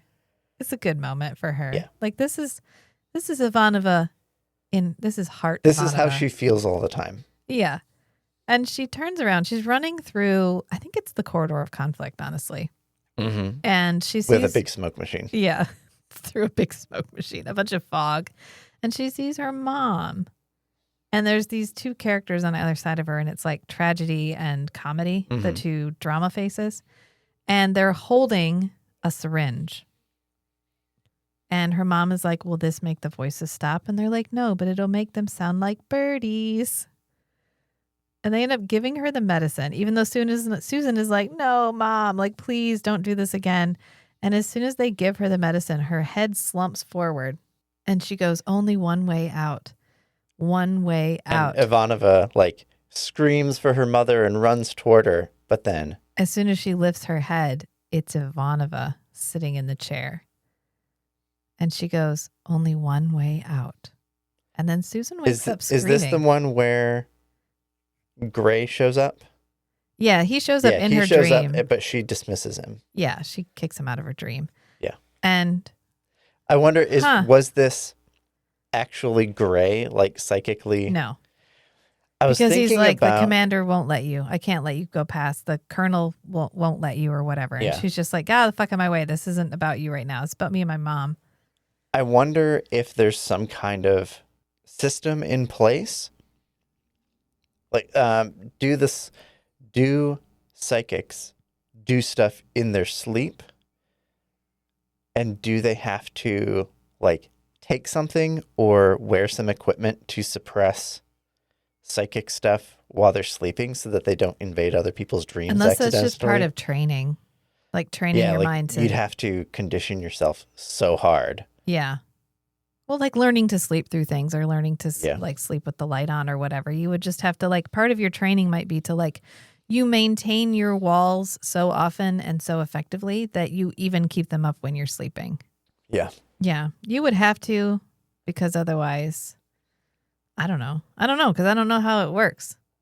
But it's really interesting, isn't it, that Susan sees herself in the position of her mother? Mm-hmm.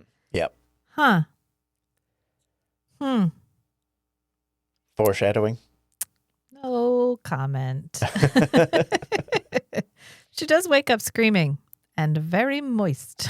She's like, she's been sprayed down so hard. There with a spritz bottle. Stop. Claudia Christian's like, please, not my face. Well, the moisture has to be visible on a CRT screen. Yeah. Is her name Claudia Christian? Why did I just have I had a moment because Charisma Carpenter is the lady who plays. Okay, I'm sorry. My mind just went, nope. And I was like, it is though. Like, I'm pretty sure that's her name. And then we go to Sinclair, who is listening to the law being recited to him. And like Susan, a good Voron man. Yes, he does not read. He hasn't read to him. And then Susan shows up, and she's gotten up. She's washed her face. She's gotten ready. And she's like, I fucking quit. I quit right here, right now. Here's my resignation. I'd rather quit than be scanned. And Sinclair's like, yeah, I don't accept your resignation. I'm not receiving this right now. I don't know what you're trying to say. La, la, la, la, la. I don't know what you're saying. You're not quitting. And she's like, no, dog. Yeah, I'm really quitting. And he's like, no, dog, not on my watch. You aren't going to end your career for this because I found a way to avoid the scans within regulations. And she's like, oh, you did? And he's like, yeah, what do you think I've been doing, Susan? What do you think I've been sitting here listening to, like, case law for the last 45 hours for? Mm-hmm. And she goes, oh, can I borrow your PPG to shoot myself in the head? And he goes, that won't be necessary this time. May I borrow your PPG to shoot myself squarely in the head? That won't be necessary. This time. Thank you, Commander. Susan. Yes? Why are you so afraid of being scanned? Surely your mother must have made contact with your mind at one time or another. Yes, she did. You can't imagine what it's like to share your own mother's love for you, to feel it in your thoughts. No one's ever been that close to me, Commander. And no one must ever intrude upon that memory, especially Psychor. And he's like, but seriously, though? What's the, like, what is happening here? Didn't your mom scan you? Like, this can't feel weird. This can't feel like something that hasn't happened before because surely your mom would have read your mind. Mm-hmm. So, like, why are you mad? And she goes, you can't imagine what it feels like to feel your own mother's love for you. And I am literally never going to let anyone intrude on that memory. Ever. Because it was so formative for me to share my mother's thoughts through her scanning me, obviously, that I just can't, it's just not going to happen. Let me go back, and it's Benzane.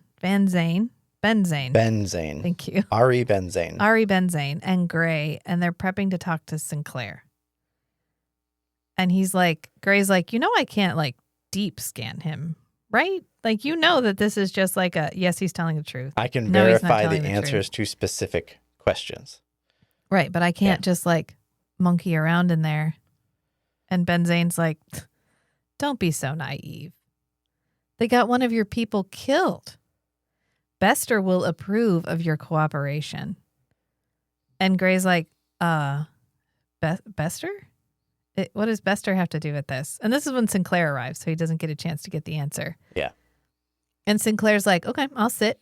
I'm ready to answer your questions as soon as Harriman Gray leaves the room. As soon as Mr. Gray fucks off, I'll help out. But Benzane is immediately like, oh, you read the regulations. You read the regulations, right? Like, I'm allowed to do this? He's like, yeah, I read the regulations. Like, hell no, you're not allowed to do this. You can't just use scans as a blanket loyalty check. And Benzane says, interpreting regulations can be considered insubordination. So you're not allowed to question the intent of a regulation or the interpretation of a regulation. You have to accept. It kind of sounds like Earth Force might have had some systemic problems to begin with. Mm-hmm. Or that's just Benzane's position. The interpreting regulations, like, contrary to a superior officer, may not be there may not be a rule against it. Yeah.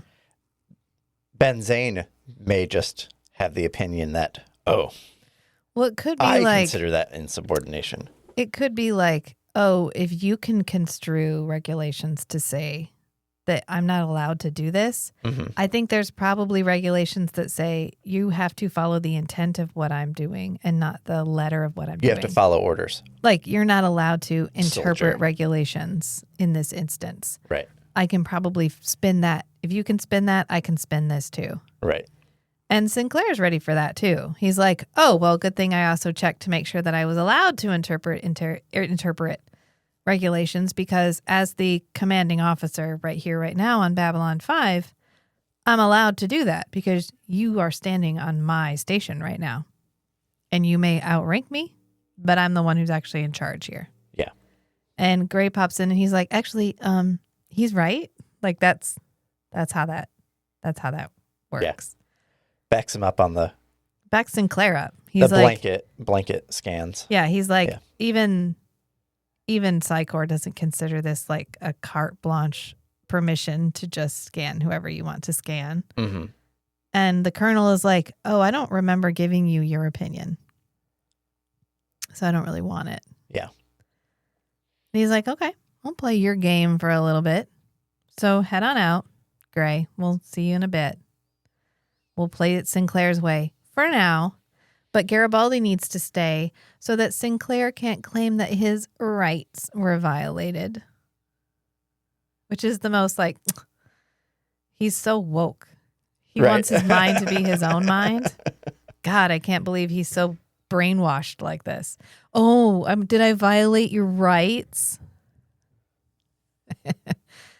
You're infringing on my free speech, which is my right to imprison you and question you and not allow you to interpret your own regulations and shit. Yeah. It's my right. Anyway, he's like, great, let's start at Ragesh 3, which is the first episode. So let's go all the way back. And then we actually don't stay with Sinclair. We follow Mr. Gray out because he's walking around the Zocalo and he spots Susan. And he's like, well, the last time went so well. I think I really need to go. I survived the last encounter. I am not dead, and therefore it went great. Yep. So I'm going to go talk to her right now while she's eating. Technically, she's now not busy. So she can't do the walk around and ignore not on me. Duty. So I'm going to give this a shot. So he walks over and he's like, hey, can I sit down? And she goes, aren't you supposed to be peeking into somebody's brain or something? And he goes, wow, you're really charming in an odd sort of way.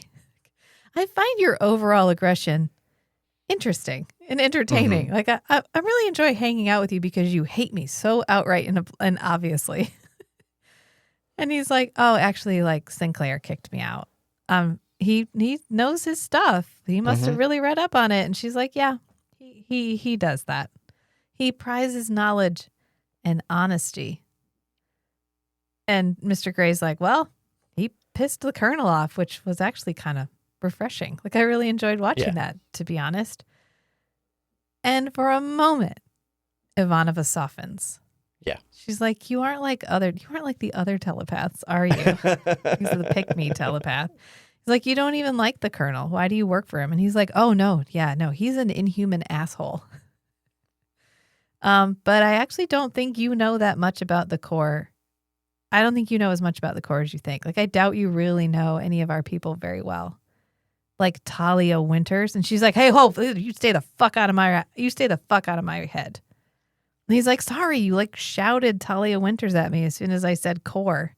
Like as soon as I said Psychor, you were like, Talia Winters. Like I couldn't, it's just kind of right in my brain. I couldn't help it. And she's like, yeah, you need to get the fuck out. And he goes, but actually, how did you know? Like, interesting that you were able to pick up on that. Yeah. How did you know that I did that? And he's like, oh, yeah, because your mother must have scanned you numerous times before she was given the sleepers. So you must know what it feels like. And Ivanova, like, flips the table. She's like, don't you fucking talk about my mother. Don't you ever fucking talk about my mother to me ever again. And luckily for Mr. Gray, she gets called for work. Because I don't know how that was going to end. He almost didn't survive this encounter. And he literally goes, like, he breathes like a sigh of relief when she leaves because she's like, don't you ever fucking talk to me again about my mom. Right. It's a touchy subject. He needs to stop poking the bear. He's poking the fucking bear. And eventually Ivanova's not going to take it. She's going to take it out on somebody else, but eventually she's definitely not going to take it. We come back to Sinclair's interview, and I don't know why this guy felt compelled to film him from like 4 different angles and then have them up on the wall behind him. Is it as a intimidation tactic? You're being recorded? Yeah. Look at your own face. Look at it. That would break me. I'd be like, well, what? I don't want to look at myself. The screens are behind Sinclair, so Sinclair's not seeing them while he's being interrogated. Unless there's more on the other side. That's a good point. How is it an intimidation tactic if he can't even see it? He knows that they're there, and he's being recorded from multiple angles. Yeah. And he can't see them. Okay. So he can't monitor himself. Okay. All right. That's fair. But Ivanova calls him and she's like, hey, we've had an update on the arms deal. And Sinclair's like, cool, I'll be right up there. And Ben Zane's like, no, I didn't release you. You're being interrogated right now, bruh. And Sinclair's like, there's a threat to my station and keeping me here is not right. Like, I gotta go do my fucking job. And he's like, no, you haven't been dismissed. You gotta stay. And Sinclair literally goes, the hell I will. If you have a specific complaint, make it. Otherwise, this interview is over. I've had enough of this. Your insinuations are bad enough, but when you interfere with the operation of this station... Sit down, Commander. You haven't been dismissed. The hell I will. You have a complaint against me, make it. Otherwise, this interview is over. I love this because this is exactly how I act at the end of every job. You have to stay here. The hell I will. I think about that every time you see those news articles that say stuff like there was a tornado and a bunch of people at an Amazon facility got hurt because they were told they couldn't leave. Did they lock you in? Did they lock the door? They might have. Or were they literally like... But they probably just told people, oh, no, you can't go. leave. And the people are like, oh, no, I can't leave. That's not a me thing. Because I would have been like, fuck you. Fuck the horse you rode in on. I'm leaving. I have actually walked straight out of an Amazon facility at lunch. I clocked out and left. Mm-hmm. Because I'm not... You don't own me. I'm going to go. You can't... Anyway. He's basically like, okay, well, I'm walking out that door. And unless to do you my have... fucking job. Unless you feel like you can keep me here, like you have a specific complaint. Am I being detained? Yeah. Am I under arrest? And Ben Zane attempts to fake that he has a larger dick than Sinclair for like 5 minutes. Sinclair's knows full well he has the bigger dick. Yeah. But he gives, like, in this moment, he can't whip it out. This is not a whip it out moment. This is a let him have it moment. Because the guy literally goes, think again, hero.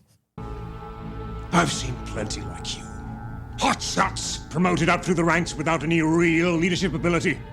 You think, because you fought on the line, normal military standards don't apply to you. Well, think again, hero. As of this moment, I'm relieving you of your command pending a full inquiry before a military tribunal. What? You heard me. I'm assuming command of Babylon 5. As of now, I'm in charge. Which reminds me of Fable. Watch that, hero. And he relieves him of command. He's like, you're relieved of command, effective immediately, pending a full inquiry before a full military tribune. Oh, and now that I'm making a specific complaint, I get to scan you. And I get to scan everybody involved in this. Mm-hmm. Because now I have an actual whatever. And you think because you fought on the line or whatever, that you can get away with whatever you want to? Well, think again. You can't. I'm in charge of Babylon 5 now. And Sinclair literally steps back, preps the Sinclair smash. And Garibaldi is like, he stops a massacre. He's like, no. He grabs his arm. He saves the colonel's life is what he does. Do you know how hard it would be to dispose of these bodies? Think of the paperwork. He's like, yeah, you can't do that. He's literally trying to bait you. He's trying to get you to do that. You got to think with your head. Almost gotcha. Not with your smash. And he's like, okay, fine. All right, just deep breaths. Although this is the beginning of what I would consider like a charge up.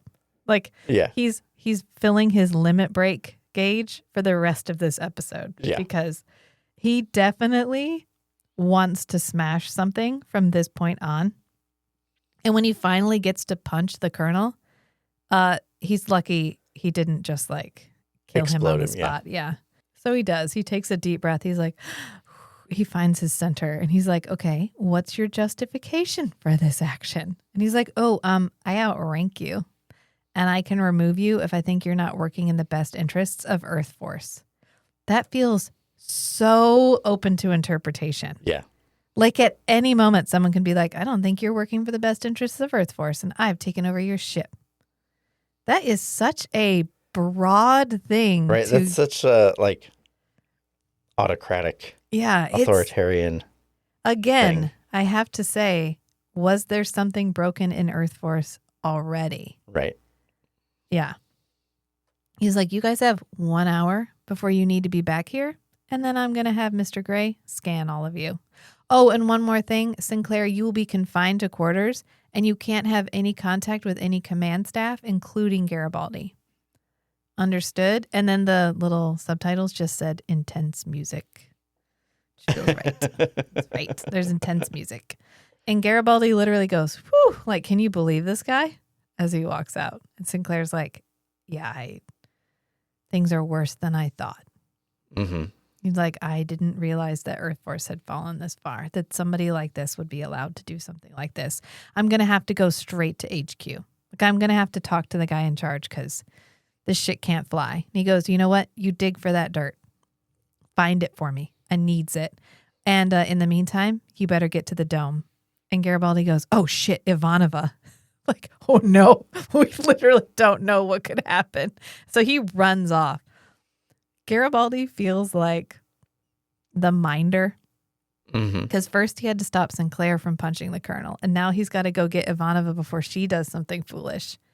And we show up on the dome to Colonel Benzane is already standing there giving everybody orders. He's like, I'm the leader now, and blah, blah, blah. And they're all standing there like, what is happening? And as soon as Garibaldi walks on, Ivanova's like, what's going on? What just happened? And Garibaldi fills her in. He's like, yeah, he took over Babylon 5 and now we're all going to have to get scanned. And she's like, great, then I'm out. And she just looks over at the tech number 1 and is like, call my backup. I'm outsies. And so she leaves. After Garibaldi is like, what do you mean you're leaving? And she's like, I'm fucking leaving right now. I'm not going to be scanned. And he's like, then he'll get you for insubordination. She's like, yeah. And I'll be dishonorably discharged. A very Russian ending. I should have expected it. Like, I don't think you understand. I will do everything it takes to not be scanned. Right. And she walks off the job. Consequence. They can fuck around all they want. The finding out is I'll be gone. Yeah. I will not find out because I'm leaving. Garibaldi is shook too. He's like, Did you just quit in the middle of a shift? And she's like, yeah. And remember when you asked if I wanted a drink? I'm taking you up on it. I'm headed to the casino. And he's like, cool, I'll be there. I'll be there look in into 10 minutes. 10 minutes. Yeah, I just got to go. I got to go look into something and then I'll be right back. Because she literally says, I used to be proud to serve Earth Force, but right now I'd rather serve the Minbari because at least they understood honor. And Garibaldi's like, whoop, whoop, whoop, whoop. Do not let her out of your sight. Danger, danger. Danger. This shit's going to go down. What I put in my notes is Garibaldi says, honor is dead, but I'll see what I can do. And for my boon. And then Garibaldi is like, okay, 10 minutes. Just go to the casino. Go ahead and have a calming drink. Sit in one spot and I will be right there. And then we cut to Sinclair because he's called HQ and HQ is like, yeah, you fucked up, bro. You had to know this was coming. And he's like, God damn it, they'd caught me. He said this investigation has the backing of a lot of power players. And we kind of agreed to it because you paid people money. We don't pay people money. You're not allowed to just do that. He's like, if I stop this investigation, that's going to reflect poorly on the president. There's a vote coming up. I can't do that right now. And he's like, are you fucking serious right now? You're seriously ditching me because the president has a vote coming up that he might lose if you support me? And he's like, yeah. Yeah. And that's the higher priority. That's where we've come to right now. So you're just going to have to, live through this. Suck it up, Buttercup. You made your choices. And Sinclair's like, oh my God, oh Jesus Christ. Really? You're going to piss off Sinclair? Seriously? Sinclair looks like he could put his hand through the wall right now. He's like, like he hulks out. It's a good, interesting moment because we've seen Sinclair be like, help me. I'm trying to go through official channels, and then be like, well, I can't help you, but intervene or at least give me advice. Yeah. And like, I can do neither. And this is the first time they're like, honestly, we're never on your side. Best I can do is a thumbs up. Yeah. He's like, not even that. Not even, I already approved this investigation. So whatever's happening, it's got my approval. I'm sorry. We already approved it, and he's kind of taking it a little too far, but it would look really bad if we backed out. Yeah, so sorry, brah. So before it was like you were on your own, and this is the first, we might actually be actively against you. And it helps to know that he was not the choice to run Babylon 5. The Minbari chose him to run Babylon 5. Right. So he's not on anybody's side. Because no one is on his side. Yeah. Then we go to the casino, and Susan is drinking. She's already crushed like 4 martinis. I don't know what she's drinking, but there's like 4 drinks in front of her. So I don't know how long she's actually been there. And this guy bumps into her, and he's like, hey, I'm really on a roll. Look at the cute look at the cute commander or whatever. And she's like, cute? You think I'm cute? And then we cut away to Garibaldi coming up to Sinclair to tell him, hey, I think I figured it out. So you guys were both considered for the head of Babylon 5, and he was in the top 10, and you were below that. Somewhere below that. And Sinclair's look like, we discussed I wasn't this. even on the list, was I? Yeah, you were not even on the list. Literally, the Minbari with Sinclair at the bottom. And he's like, I'm pretty sure this is like a Bester thing, because remember he said you'd be hearing from him again. Yeah, and the Colonel's real good friends with Bester. And the Colonel's friends with Bester, and I think that this might be like a thing. Retaliation.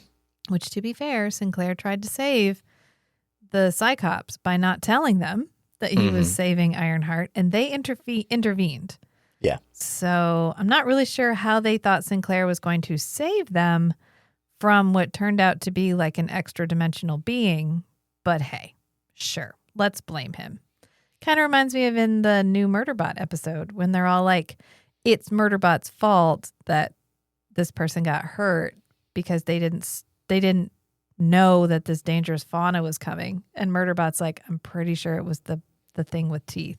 Like, I'm pretty sure the thing that hurt you was the thing with the teeth, not me. I'm pretty sure Ironheart's the one that killed her, but it's fine. It doesn't matter. It's not rational. It doesn't need to be rational. Right. It just needs to be a thing that Bester is like, you stood against me. You didn't immediately acknowledge my superiority over vanilla humans. So you are now my enemy. Mm-hmm. And Sinclair's like, okay, that makes a lot of sense, but like, it's circumstantial. I can't do anything about it. It doesn't prove anything unless ... There's a lot of weight at the end of unless, because as soon as he says it, Garibaldi's thing beeps, his little communicator beeps. And they're like, hey, we've got a problem in the casino, a big problem. And he goes, Ivanova. He knows immediately. He's like, oh, shit, I forgot she was there. Jesus Christ, I got to go. And he dips. And Sinclair's like, oh, okay. Yeah, because it is Ivanova. She's beating the ever-living shit out of everyone in the casino. So this reminds me, I guess, Ivanova reminds me of one of my friends at work. Okay. Who's this little Russian woman who's surprisingly strong. Yeah. She's probably been in a situation exactly like this. Yeah. All right. I'm doing it. Throwing people down. My favorite part of this whole fight scene is she kicks a guy. Like, she's kicked everyone away. She's fine. She's having a great time. She needed this, okay? And she picks up a bottle, and then she looks at the 2 dudes who are standing there and does an insight check. Like, she pauses, and she literally, like, left or right. Like, which one looks rougher? Which one would be more harmed by this bottle? And then she's like, left. And then she smashes the guy in the head and then kicks the other dude over and literally knocks over the big wheel in the background. Mm-hmm. And they show up and they're like, hey, Ivanova, it's okay. And she goes, are you here to arrest me? And Garibaldi goes, no, I want to live. Not fucking arresting you right now. Ivanova, Are you gonna arrest me, Garibaldi? No way. I want to live to see the future. I just want to talk with you. Be reason with you. Cite a few choice passages from my favorite reading, for as long as it takes. You don't play fair. Okay, I surrender. Great. Oxy. And then he gives her some oxy pills, which they take when they're drunk. And he's like, this will sober you up. We got to be there for Sinclair's last stand. She goes, oh, is this for my court martial? And he's like, no. Sinclair's going to shoot his shot. We want to be there for that. And she's like, hell yeah, we want to be there for that. And then he looks over at the rest of security and he goes, pick up the trash. And then they leave. So I'm thinking about the follow-up to this. The implications are a lot. Like, okay, so to be fair to Ivanova, yeah, this guy was, hitting on her. Yeah. Badly. It's self-defense. But then he put his hand on her. Yes, he did. He started rubbing her arm. And she defended herself. Against everyone in the casino. Yes. So what I'm wondering is, did she end up punching somebody that wasn't actually involved and getting another group involved? I think it's his group because he's with a big group of people. Yeah. Yeah. So in the follow-up investigation, looking at the security footage,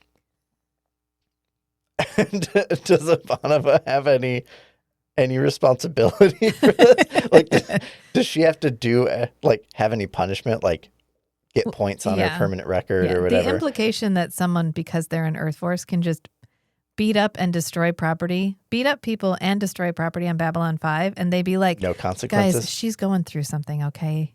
All right? It's been a rough week. So just clear everybody up. They would have to press charges, and then you would have to do like an investigation, self-defense? Yeah. And we don't know what happened between her saying cute and then her beating up everyone in the bar. Right. There could have been more. It could definitely have been self-defense. My suggestion is you just don't think too deeply about it.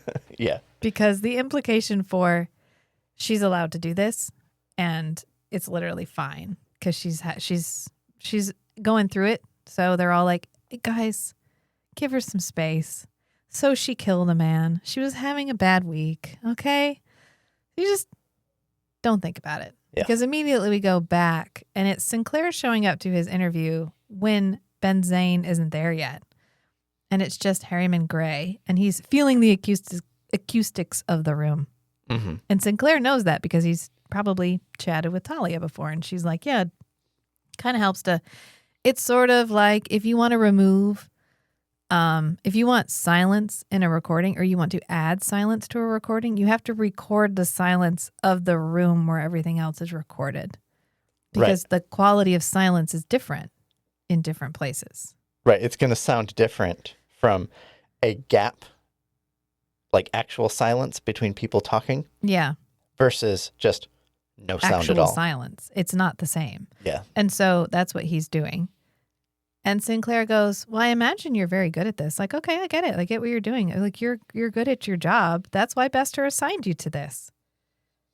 And Mr. Gray's like, oh, I don't know who Bester is. Like, I don't know him personally. I know of him, but he assigned me to this, and he's like, oh, that's funny.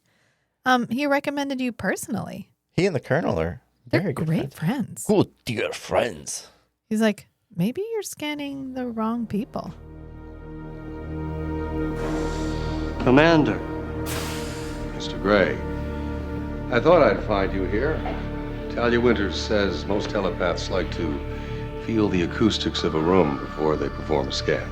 The talent is a delicate thing. You'd be surprised what may affect it. I imagine you're very good at it. That's probably why Mr. Bester assigned you to this job.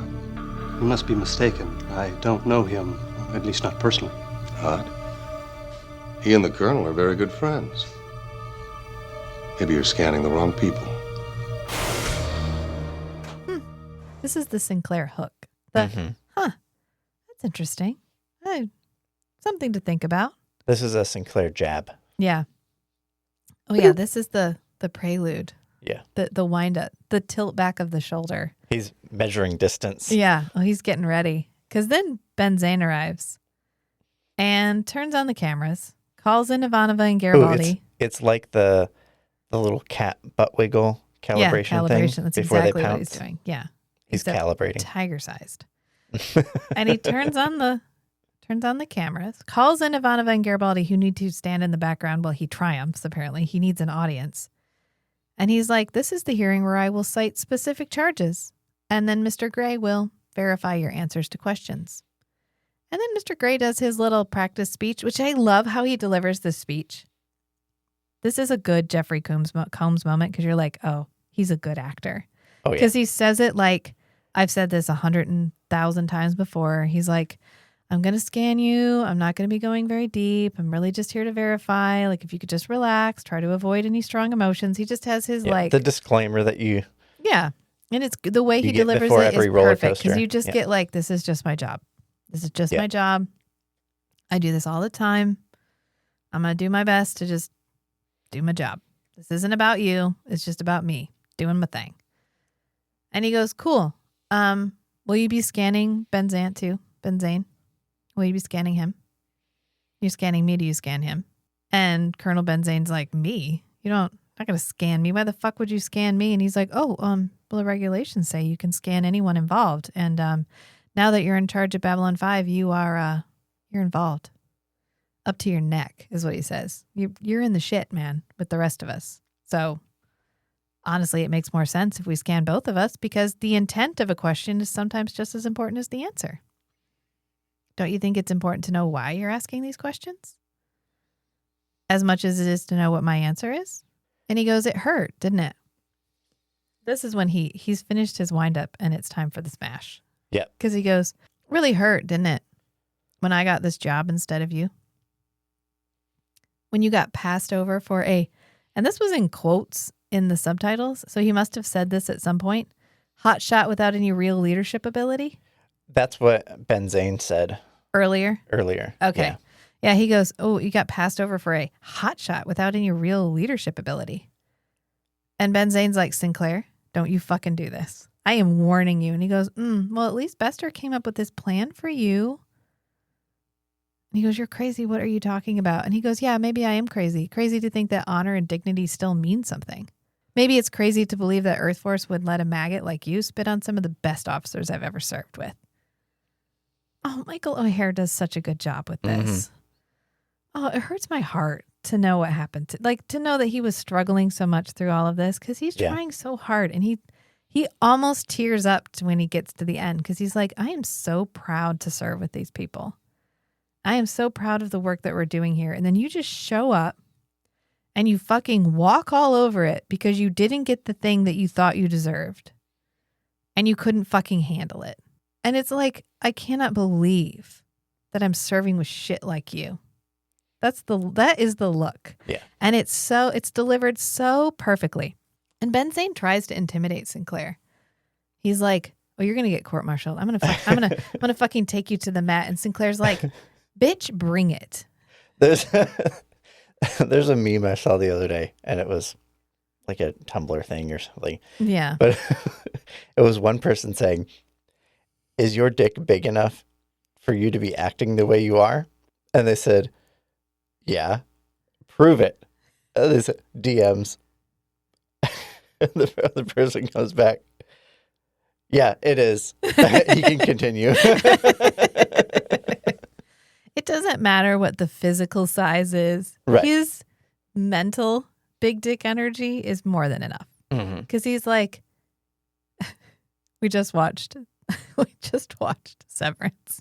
And there's a scene where the Jesus, which is all I can think of him as, finally delivers a line that I was like, oh, okay, there he is. He goes, "You goddamn motherfuckers." I was like, there he is. He showed up and Rachel's like, "Oh, it's the nobody fucks with the Jesus." Nobody fucks with the Jesus. That was like, okay. But he's literally like, dude, I served on the line. I was on the line. And where the fuck were you? Where the fuck were you? Picking through trash, looking through garbage cans, trying to figure out who was loyal and who wasn't. Is that what you were doing? Well, I was up there being one of the 1% of people that came back. Bitch, I survived the line. What are you going to do to me? I literally looked death in the face You think I'm scared of you? You really think I'm scared of you? And he's like, well, I got this scar. I've seen C-beams glitter in the dark off the Tin House Arcade. He's like, do you know where I got this scar from? I led men into battle. I've seen more death than you can ever conceive of. Sinclair can conceive of quite a bit. Yeah. He's like, but I won my battles and I deserved this command, but thanks to the Minbari, you got it. And he references something which we've mentioned several times, and which that one whole episode where those two dudes showed up was all about, which is they think that there is a relationship between Sinclair and the Minbari. Right. Because he disappeared for 24 hours. And then since then, every time the Minbari want him to do something, they're like, well, I mean, the only way we'll support Babylon 5 is, if Sinclair runs it. And everyone's like, you mean the Sinclair? And they're like, yeah. Mm-hmm. I mean, they aren't like hiding it well. Right.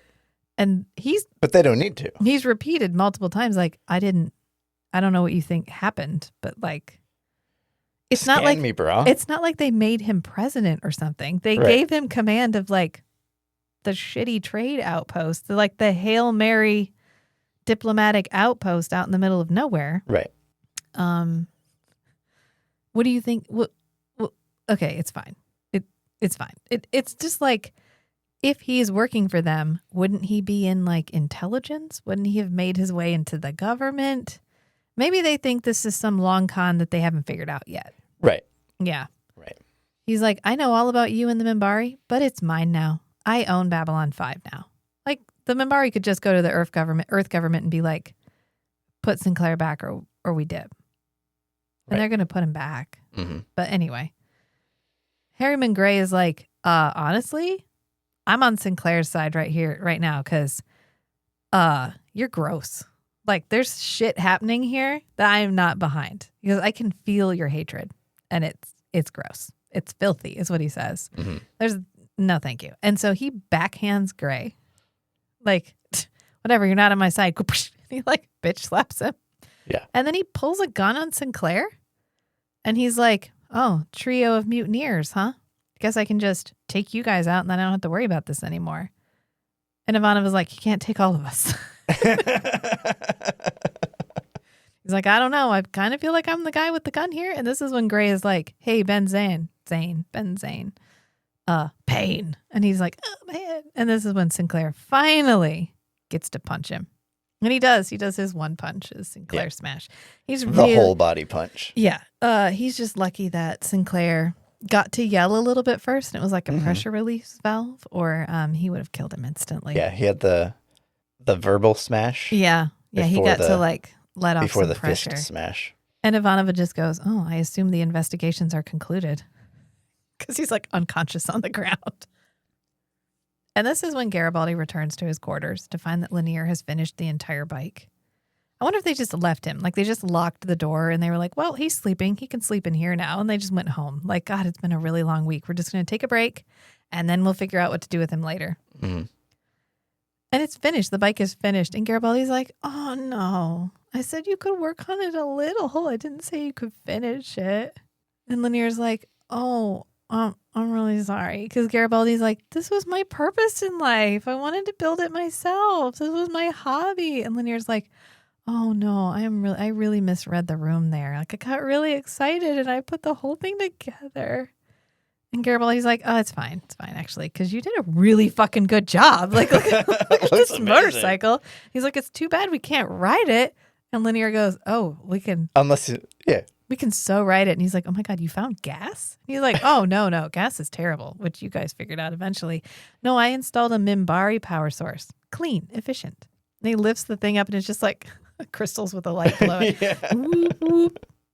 And he's like, oh, get out of here. And Lanier goes, oh, okay. Okay, fine. And he's like, no, that's not. Okay, hang on, actually. Just give me a hand with this. And then they wheel it out the door. Yeah.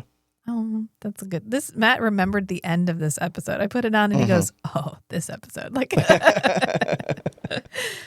is when Ivanova and Sinclair are walking together and she's like, I really never thought I would be grateful to a member of Psi Corps. And I really hope that Mr. Gray is okay. Like, I hope this all works out for him. And Sinclair's like, he's going to be fine. Because, it's going to be obvious that Benzane overstepped what he came here to do. And especially since Gray was the one who took him down. Yeah. And in that kind of situation, the telepath is the ultimate source of truth. Yeah. About what happened. Yeah. If he's like, no, he's unstable. And I felt like he was undermining the purpose of Babylon 5 and he was acting against the he was the mutineer. He was the one illegally overthrowing Sinclair. Mm-hmm. That's a lot of faith to put in a system that has literally yesterday failed you, but okay, it's fine. I mean, in the end, he wasn't their priority. So thank you for helping us, Mr. Gray. Best of luck. I hope Bester doesn't kill you. Basically what it comes down to. And he's like, the record's going to show that he was overstepping. And if they do some kind of psych evaluation, it's going to be obvious he's off his rocker. He's dysregulated. So it's going to be fine. And this is when Garibaldi and Lanier ride by on their bike. And Ivanova just goes, you know what? It's good to have things back to normal. It's a long shot. It's a kind of a cool shot because they come out into this room from the side. Right in front of the elevator. Right in front of no, they don't, not in the elevator. They end up walking down the corridor and then into the lift. And it's a really long shot of them walking. And this is when they walk by that matte painting that I'm like, could we not blur that? Can we not? It's fine. I love a good matte painting. I love a good set design. I don't care if I can see it's a set. I don't, because I like set design. I like theater. I don't care about that. But when you have people come to it later, like now, if they see that, they're going to, even my kids will be like, wow, that CG is not great. And I'm like, it's not the point. Right. The CG is not the point. The CG is like a side effect. Wrong detail to focus on. Don't. We're going to talk about the dialogue. We're going to talk about the acting. We're going to talk about the story design, the concept. We're not going to talk about, we had $15 and a can of black and red paint, and we tried to make it look like the floor slopes away. Mm-hmm. And from a certain perspective, it looks great. It just doesn't happen to be the perspective that we use in this episode. So let it go, Just enjoy it for what it is. Which is why I'm like, I wish we'd blurred it a little bit just to smooth the edges for new viewers, I guess. Mm-hmm. And after she says, good to have things back to normal, we get a last shot of them riding off and then up and around. When I said right in front of the elevator, I meant they wheel the motorcycle in front of the elevator. Yeah. No, I'm talking about when Ivanova and Sinclair are walking. Yeah. And then the last shot is just Lanier and Garibaldi riding off on the motorcycle. Yeah. With this weird distortion field around them. Yeah. And it's good. It's a good episode. I really, really liked it because I liked the character. I liked Gray as a character. I thought that was really cool. I was so glad we finally got to see a telepath that wasn't like, right. Yeah. Or no twirling mustaches on or this Talia. telepath. We've had I'm just doing my job telepath. I'm only on 4 episodes. Who gives a shit? And then Bester. And so the middle ground was great. I was 16 and I just didn't have a choice. And I'm just trying to do my best. So it was good. And we asked a lot of questions about Ivanova that we haven't asked yet, which was good. Oh, your mother was a telepath? Yeah, we got to reinforce the which Ivanova's means telepath relationship. I was thinking maybe Gray feels so drawn to Ivanova because the telepaths, or I guess the Psi Corps, kind of frames itself to its members as a family. Yeah. And here's a child of a telepath. Yeah. Even if they're not telepathic, it's still kind of part of the family. He may not have ever met anyone who knew somebody who didn't choose to be in Psi Corps before. Right. So it may be what is the mental state of someone whose parent literally died because they didn't want to be part of Psi Corps when I had to make that choice as almost an adult. Mm-hmm. I chose Psi Corps. I could have been her mother. Right. It was hard enough for him, probably. Yeah. Whereas Ivanova's mother was probably 30. Yeah, she was in her 30s. Yeah. And so it may just be a curiosity thing. He may just really want to talk to her about what that was like and what it was like going through that. But she doesn't want to talk to anybody about that. anybody that's right. She doesn't want to talk to anybody at all. No. Especially somebody that's like actively in Psychor. Yeah. So that led to some really good moments. And then we got to see Sinclair be outsmarted. Not outsmarted necessarily, but like brute forced. Yeah. Brute forced. Because normally when he comes in with his reveal, oh, I read the law and blah, blah, blah. That's it. That's the clincher that they're like, oh, foiled again. And we're done. And this guy was like, okay, you want specific charges? Cool. I can do that. I can bring specific charges. Right. And then charges. here's somebody who's willing to exploit the ambiguity in the actual laws. Yeah. And Sinclair can't really do anything about it. Right. Because it's the Colonel's word against his. Yeah. So I think that's probably a good place to leave it. That was an exciting episode. It was good. Yeah. And I don't remember what the next episode is because I didn't watch it yet. Actually, I know what the next episode is because I was in the other room. All the kids are binge watching Babylon 5. I think they're almost done with season 1 now, actually. They were just finishing them when we took a break. Oh, okay. Well. To throw some food at them. It's so funny. I just love that they're like, can we watch Babylon 5 too? And I'm like, hell yeah. Hell yeah, you can watch Babylon 5. Please, I would love it. There's literally, that's the nice thing about 90s TV. There's not going to be sex. I mean, certain 90s television shows. Yeah. There's not going to be sex and there's not going to be cussing. That was good. It was good. I'm glad they're enjoying Babylon 5. So I guess we should probably go feed them and force them to stop watching it before they get too far ahead. So we live for the one. We die for the one. Until next time, friends. Bye.